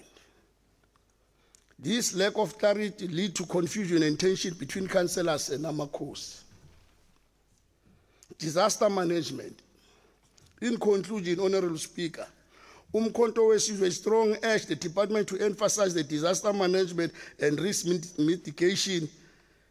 There must be timely recovering of infrastructure and insufficient budgetary provision to support affected communities. Umkhonto weSizwe note the budget and proposes hence planning and expenditure monitoring, ensure that the key deliverables are not compromised. Based on that, Honorable Speaker, as Umkhonto weSizwe, we know this budget and they will support. Based what we have said as Umkhonto weSizwe. I am, thank you. I now call upon the Honorable R.J. Malachi, and you're given 6 minutes.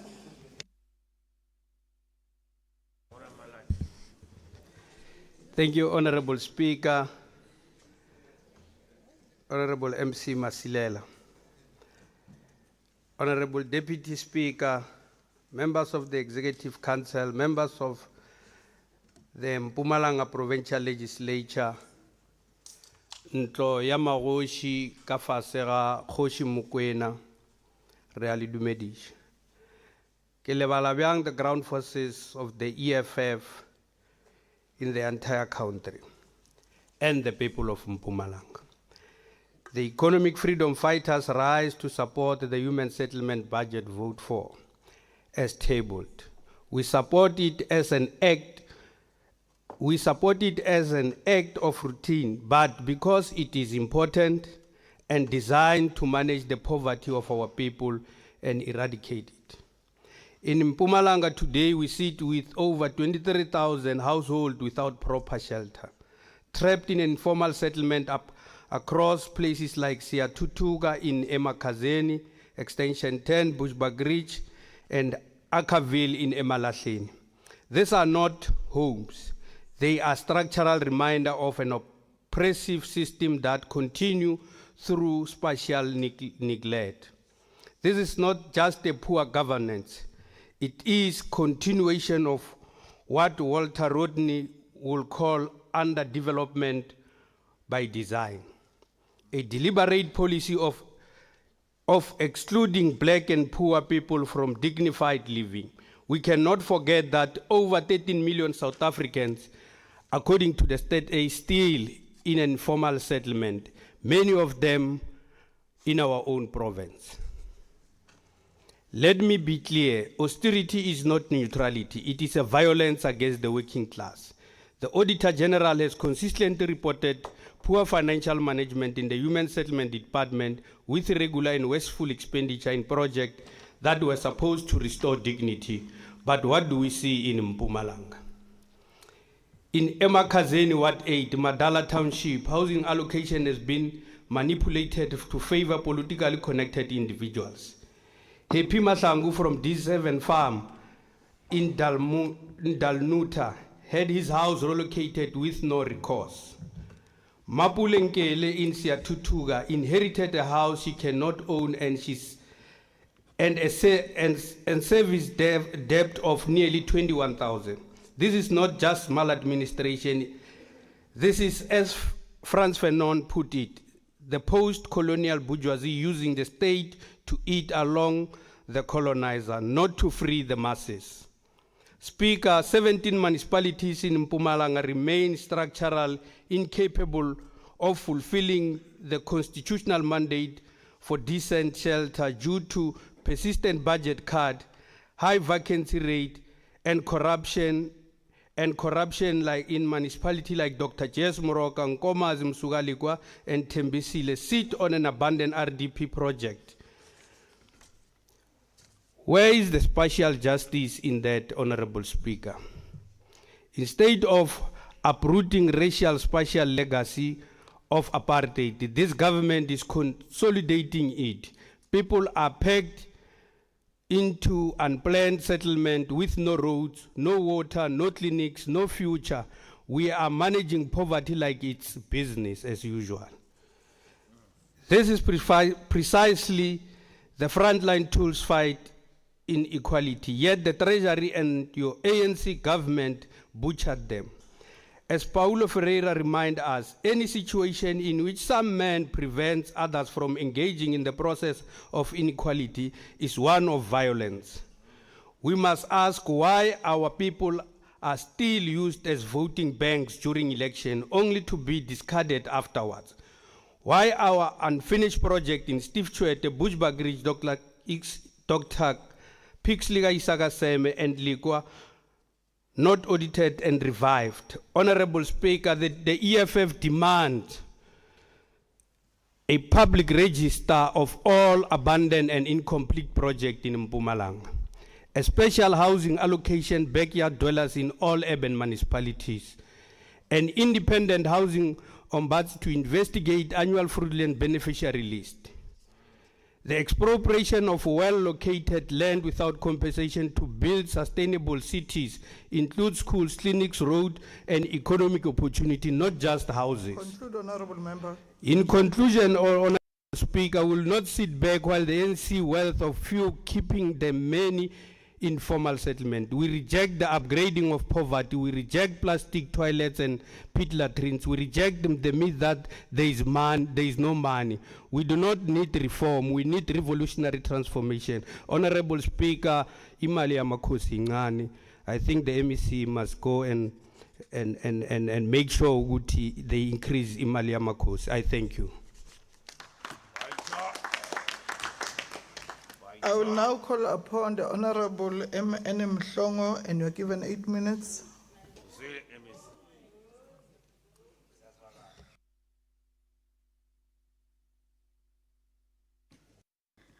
Honorable Speaker, Honorable Premier in absentia, House of Traditional Leaders led by the President of Contralesa, Kgoshi Mokoena, Honorable members of this august House, the ANC Provincial Secretary, Comrade Muzi Chirwa, our guests, and all protocol observed.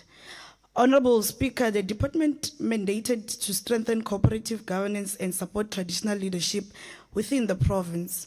This includes monitoring, supporting municipalities and traditional leaders in fulfilling their mandates, promoting good governance, sound financial management, and administrative capabilities. The department also focuses on building a clean, effective, and responsive local government, strengthening partnership, ensuring basic service delivery, and exercising oversight and legislative participation. Honorable Speaker and members, the department annual performance plan is aligned with the medium-term development plan. The department has developed a 5-year strategic plan to be in line with the new medium-term development plan, which serves as a 5-year medium term for the 7th administration. Honorable Speaker and honorable members, the department has reported on the development of an agreed policy agenda which will include policy priorities for the GNU to give effect of the following priorities. Priority number 1 is to drive inclusive growth and job creation. Priority number 2, reduce poverty and tackle high cost of living. Priority number 3 is to build capable and ethical developmental state. Honorable Speaker and honorable members, we want to applaud the department as it celebrated the Koma initiation, which was a successful event, even though there were only 2 loss of life at Emalahleni local municipalities. However, waiting for the report of what transpired, as the Minister of Coxta has launched a program of zero death on the initiation schools. Honorable Speaker, the department reported that the Nkomazi local municipality has been put under Section 106 because of its performance. We note that the department will present a forensic audit team to investigate what transpired in terms of the resources in that municipality, and an acting municipal manager has been deployed to that municipality.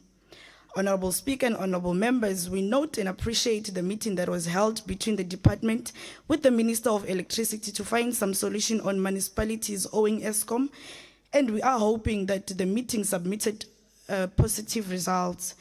The Minister of Electricity proposed a distribution agency agreement that the municipalities should have with ESCOM to improve their financial standing by assisting with revenue collection and payment of ESCOM debt. Honorable Speaker, in terms of the annual performance plan, the department has planned to achieve 115 outputs during the 2025-2026 financial year. The department is also in process of advertising, and the recruitment will be finalized in September 2025. Honorable Speaker, the increase in number of outputs targeted by the department was because of the major process between the former Department of Human Settlement and Department of Cooperative Governance and Traditional Affairs. Honorable Speaker and honorable members, the department indicated that in contributing to the achievement of strategy priority 1, which is to drive inclusive growth and job creation, and priority, and also number 2, reduce poverty and tackle high cost of living, the department has planned to restore dignity of the people through the delivery of 5,815 housing opportunities planned for the 2025-2026 financial year.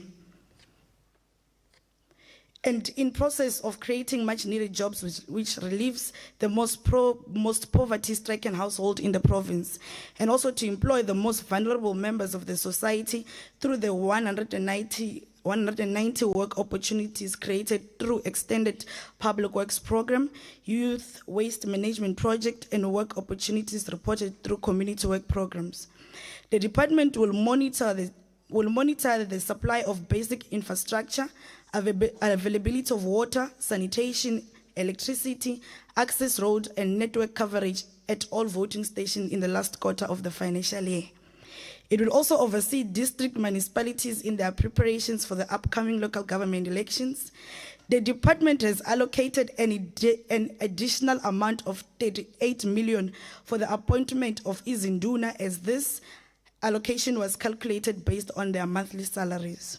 Honorable Speaker, we note that in Musukalikwa local municipality, MLO extension 44, bulk sewer project, the progress is at 35%, which reflects slow progress. The department reported that it will ensure that all incomplete projects will be given priority and new projects are awarded within the available financial resources without any negative impact on the APP. Honorable Speaker, as the ANC, we support the total budget of 2,360,127,000 rands for the Department of Cooperative Governance, Human Settlement and Traditional Affairs. I thank you. Our own Beyonce. I will now call upon the Honorable S.J. Masango, and you are given 5 minutes. Sisonke Mtes.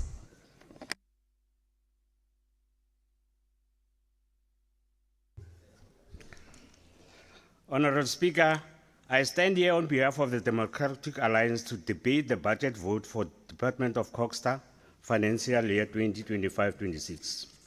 While I welcome the increase in the budget, however, I'm quite concerned for the delivery of quality services and housing to the residents of the beautiful province of Mpumalanga. Thousands of residents do not have electricity, do not have water, and don't have toilets. Municipalities are supposed to be the coalface of service delivery, yet they are dysfunctional, unable to generate revenue for the sale of services. The South African Human Rights Investigation in 2021 revealed numerous atrocities that our residents face on a daily basis. However, our municipalities and this department have done nothing to ensure that the recommendations by the Human Rights Commission are implemented. Till today, the people of Xanthia do not have access to water, despite a water tank being purchased and installed. Oversight visit in Moloto revealed that money was squandered on water projects that provided no benefit in a community that has no water since 2010. And in Tabachu, the residents of Marikani have been left to their own devices. Despite this area being formalized in 2011, they have nothing.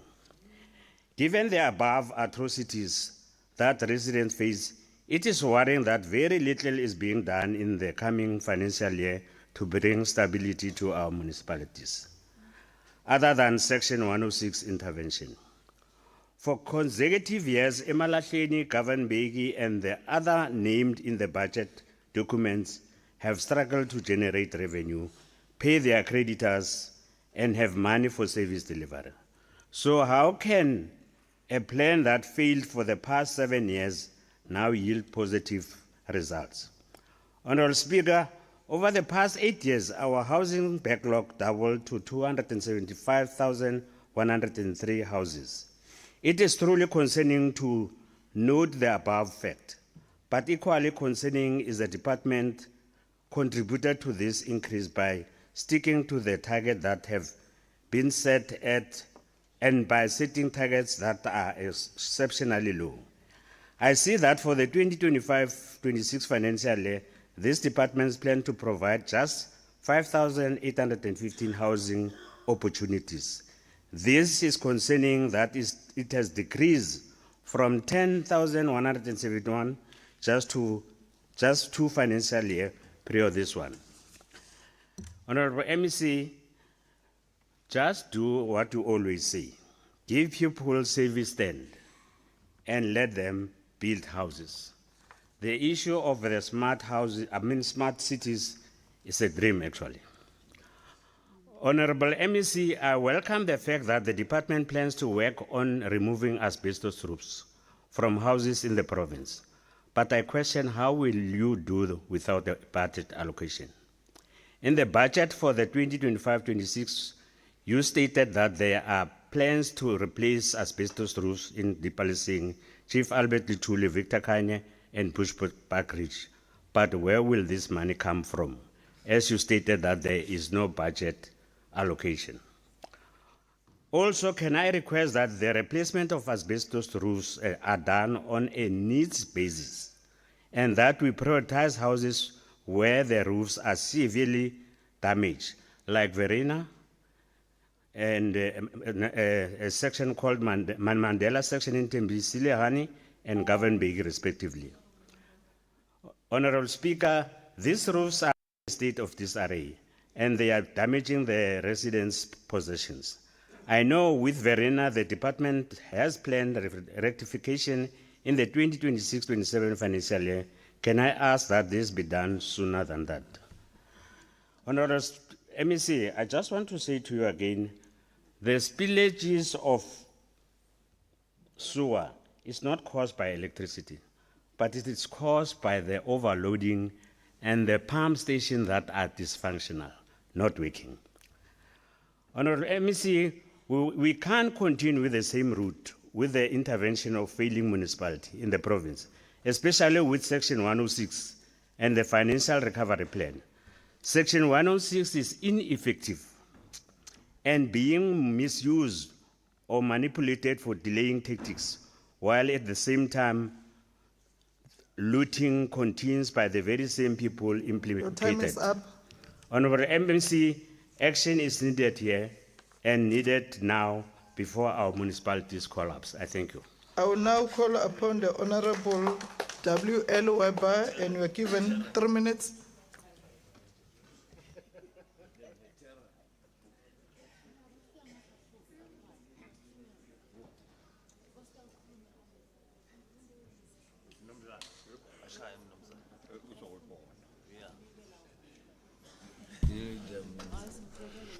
Madam Speaker, I and my party, we disagree with the policies of the governing party, the ANC.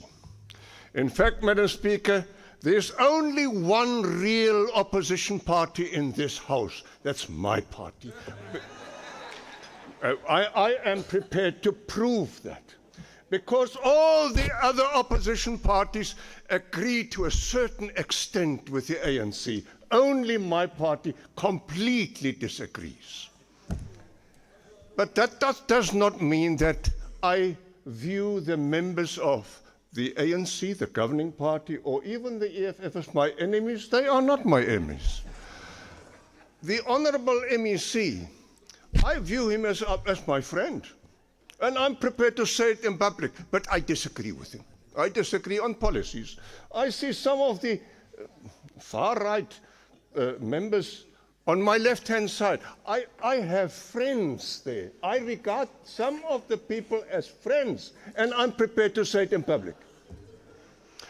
And if I disagree with the policies of the governing party, I still have the well-being of the people in Mpumalanga, all the people, black and white, at heart, all the people. But there's something that I will never accept. Notwithstanding our good relationships, notwithstanding the fact that I see the MEC as my friend, there's something I will never accept. I will never accept that a forensic investigation into a municipality uncovers irregularities are unacceptable, that I'm told that I'm not allowed as an opposition member here to know what is going on. I will never accept that. But let's agree on something. Let me have a private discussion with the MSC so that we can rectify the problems. I thank you. I will now call upon the Honorable F.T. Mashiane. You are given 3 minutes.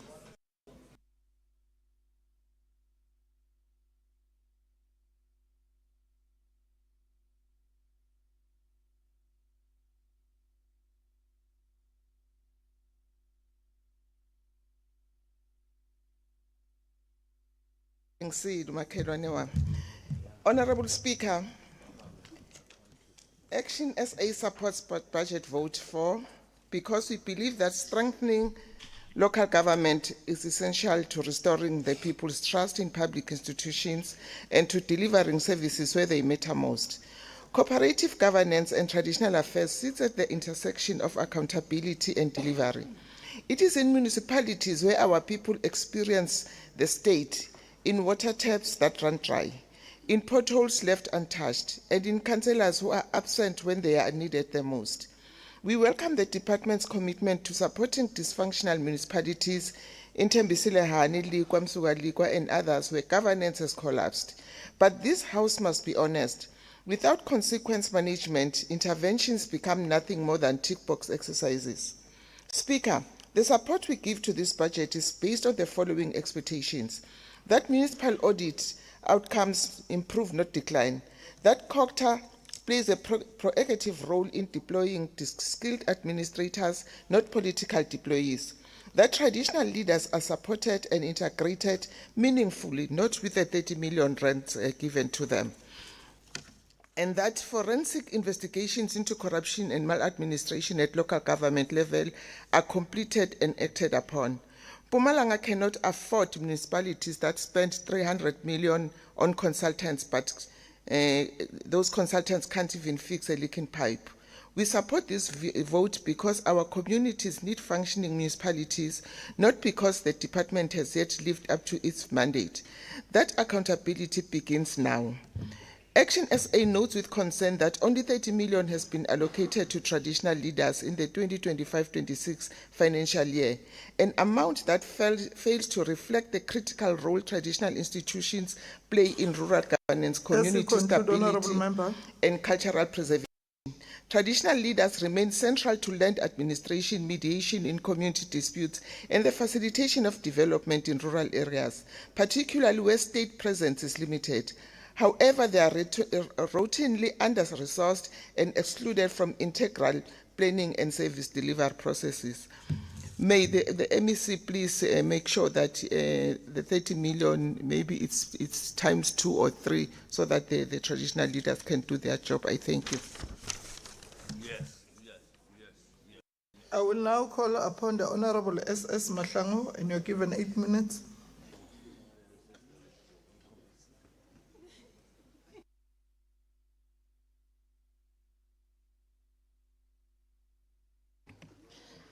Somlomo wesibethamthetho sePumalanga province, sekela Somlomo ubaba uSongethe, undunankulu ongekho phakathi kwethu, amalunga wendlu ehloniphekileko,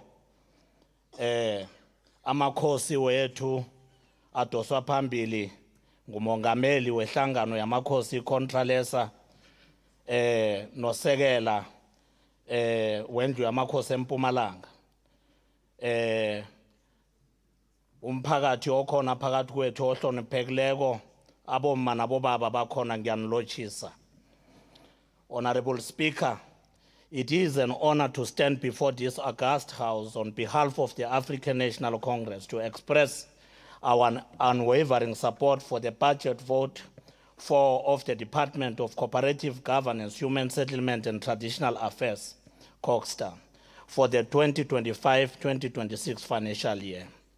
Somlomo, the ANC-led government has committed itself to building a capable, ethical, developmental state, especially at the local sphere government where service delivery happens. This budget is a tool to advance that vision. The department is allocated amount of 2,360,127,000 zingidi zamaranda babuskosana esikhuluma ngazo, which will be directed towards strengthening governance, improvement, service delivery, and empowering traditional institutions. We welcome the department focus on municipality support and intervention, particularly in struggling municipalities. The deployment of technical expert support with audit outcomes and capacity building initiative are important steps toward clean governance. We urge municipalities to use this budget responsibly to deliver quality service and to practice good financial governance. Through the District Development Model, DDM, we are intensifying our efforts to coordinate service delivery, break down silos, and ensure integrated planning. The ANC welcome COGSTA role in fast-tracking access fast-tracking access to clean water, electricity, waste removal, and road infrastructure, especially in our rural, historical disadvantaged communities. Honorable Speaker, we must protect and promote our heritage and traditional leadership. This budget prioritizes stipend, training, and infrastructure for traditional council, Traditional leaders are not just custodians of culture. They are partners in governance and development. The ANC remain committed to strengthen the partnership between traditional leaders, municipality, to ensure peaceful participatory development governance in our communities. We have seen the impact of climate change in the form of floods, droughts, and fires. This budget must invest in early warning system, disaster risk planning, and rapid response capacity. We support this as it protects the life and livelihoods of our people. We commend the department's commitment to consequence management, improving audit outcomes, and rooting out corruption. No official councillor must be allowed to undermine our people's trust. The ANC call for strong oversight, regular reporting, and transparency in the use of public funds. We welcome the partnership with SALGA, National Treasure, the private sector, and traditional leaders. Let us work together to build resilient, accountability, responsive municipalities. We urge municipalities to stick to their IDP budget, encourage communities to participate in ward committees and community structure, reaffirm commitment to clean, effective, and people-centered governance. Honorable Speaker, this budget reflects the ANC commitment to a better life for all, especially the poor and the working class. It is a budget that seeks to restore dignity, bring service closer to our people, and build democratic development state from the ground up. Honorable Speaker, the ANC-led government remains committed to spatial transformation, eradicating informal settlement, and providing decent and affordable housing. And this budget contains the ANC commitment to restore the dignity of our people through access to proper housing. As the Freedom Charter boldly declared in Cape Town in 1955, that there shall be houses, security, and comfort for all. This clause was not just a dream, it was a demand, a blueprint for a democratic society built on equality and redress. This budget is not just about houses. It is about building homes, communities, and future. We must continue to empower women and youth in construction value chain, promote the use of local constructors and suppliers, and drive job creation through infrastructure projects. We support this budget vote because it speaks directly to our people, cry for shelter, dignity, and development. Let us continue to work together to realize the Freedom Charter call. Let us build unity, non-racial, non-sexist democracy, prosperous Mpumalanga. We do so at the time when the clarion call for inclusive development, accelerated service delivery, and accountability governance is louder than ever. A growing population and rising demand for housing, but also at a time of renewed momentum, marked by improved governance, focused delivery, and strategic reform. We therefore call all this House to support the budget for improving governance, service delivery, community resilient of 2,360,127,000 budget vote for of the Department of Cooperative Governance, Human Settlement and Traditional Affairs. Sengiyokuvala somlomo. Simzwileke umhlonipheki njengoba samazi ukuthi umntwana wenkosini ene uphuma enkosini utshwile ukuthi kunamakhosi ekufanele ukuthi awabuyisele enhlalweni zawo. Sinethemba ukuthi uzokwenza lokho ngoba ngiyokuphela lehlangano eyazi ubudisi bamakhosi asuswa amabhuru entulweni zawo. Ngwana Hoshi Mukoni. Thank you. I will now call upon the Honorable S.K. Mashilo.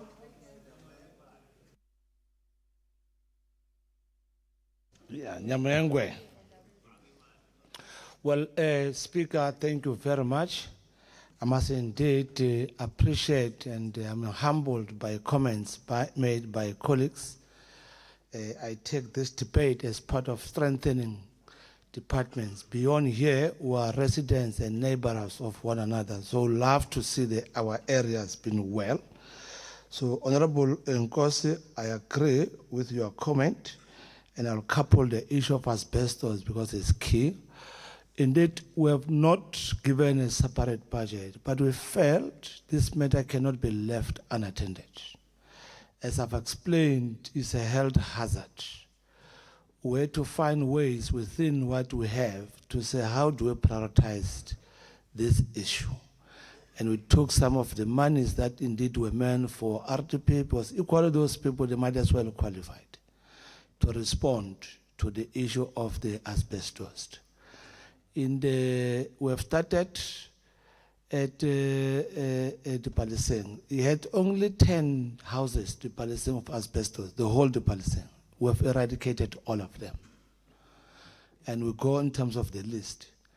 Our biggest asbestos are located in Emalahleni, Mbombela, Govanenberg. We have not started there because we require a lot of money. But gradually we are going. We are currently doing, we'll be doing over 300 in Victor Kanye, Tembisile, and Tabachweo. Those are our priorities, and we'll want to eradicate them. Gradually, we'll achieve that, so we agree. Well, colleague, it's true, Honorable Skosana, and I'm happy our budget has been reduced. In the presentations that I've made, we have a cut of about 5%, moving from 2,375 to 2,360. It's indeed the reductions, which constrained some of the responsibilities wanted to do. But of course, we can't just sit as a crying babies. We want to find some mechanism how best we can live with what we have, where to cut our clothes within our strength, and this is what we have done and this is what we're doing. So we are fine with that and we're quite happy with the support of that area.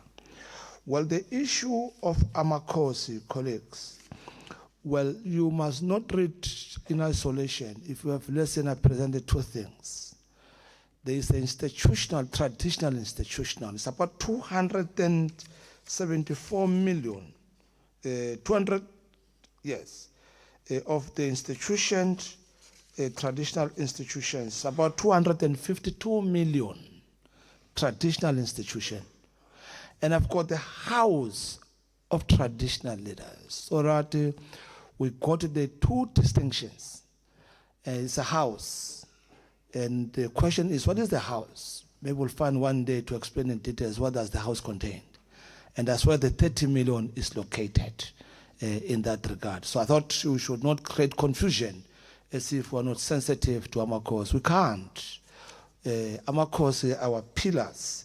You should all know that the ANC was formed by Amakosi in the olden days, before all of us who can speak for them.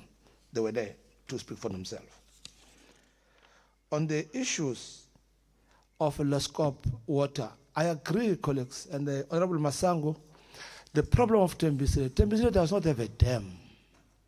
The creation of the special in the country is so skewed. There's no dam in Tembisile, at least Moroka has got a dam. Obviously, Tembisile will suffer from water all the time because they must get water at the moment from Fall Dam via Mamelodi, Ekangala, all the way, their villages, it gets cuts. When it reaches Tembisile, is the end point. Those people must have got the road on the other side. And without blaming that, maybe it goes through the municipalities led by that and that and that. Hence, Loskop Dam is our response to Tembisile, because it's now a dedicated line, goes straight to Tembisile.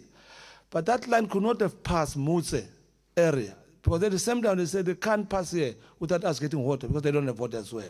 So we have to give water as well in Mutse and give water to Tembisile. So there are a number of reservoirs got built in Verina to respond to the challenge of water in Tembisile. So the matter indeed does receive the attention. I think I agree more with my colleagues and Honorable Malach. In my presentations, we have shown some houses that were incomplete, whether we might call them abandoned, but they're incomplete. And I said it in this house, 1,174. I said, as I account, I've already done 473 out of that 1,174. I'll be completing them, those abandoned houses. So there might be no need for us to call for any investigation and spend money for that. I'm already aware of the incomplete house, and there's a program to respond to that. I've done that before, and I am determined to get that done. But generally, we accept some of your comments that you have presented. Honorable Weber, no, tea is always good. To take tea is always good. To clarify what I said, and I must repeat, this legislature is regulated by the law. When you want a forensic report that is not meant for here and is meant for another spheres of government, you must follow the procedure. Not nothing you can't get it, because it contains name of individuals, wrong or right, people who are not caught. You still have to be tested. But if you want it, follow the PI Act. You will get it. So if the tea is about us, I'm going to tell you the same thing. Maybe it's a waste of time to take the tea, unless something else as a friend. But if we want to get the report, just follow the PI Act, and no municipalities will refuse you with that report, because the law says you must do it. Then you can take a full account. If my name is there and they said I've stolen money and I've not stolen money as yet, if you publicize it, you can take the consequences. So that you don't come here and say, I've been given by Parliament and the protections of the Parliament, and somebody who is not protected, like we said, that you can't clap hand. You must sit like a person that is arrested. You see, because it's a Parliament, and only these members here can insult one another as they talk, and the others they can keep quiet. That's why there's these protections of the law, so that all of us are protected. So I thought that matter, I've clarified it. We can take the matter outside that issue if that's the case. I think Honorable Mashiana, I agree with you. I've explained the 30 million. Let's not confuse it, it's a small word, but I agree that the funding in this case is quite small and we must be funded better. I'll appreciate if your parties at national, where the budget comes from, can respond in the manner we are responding. That will assist us. But generally, I'm impressed, and thank you very much for supporting the budget. Yes, Honorable Manzini, good to respond, not the palpitations. Honorable Sidibe, you are not noted to speak. Now the question before the House is whether we agree to adopt the report as tabled by Honorable DP Nkosi. Agreed to? Agreed. That brings us to the end of the morning session, and the proceedings are suspended until 2:15 in this very same chamber. All rise.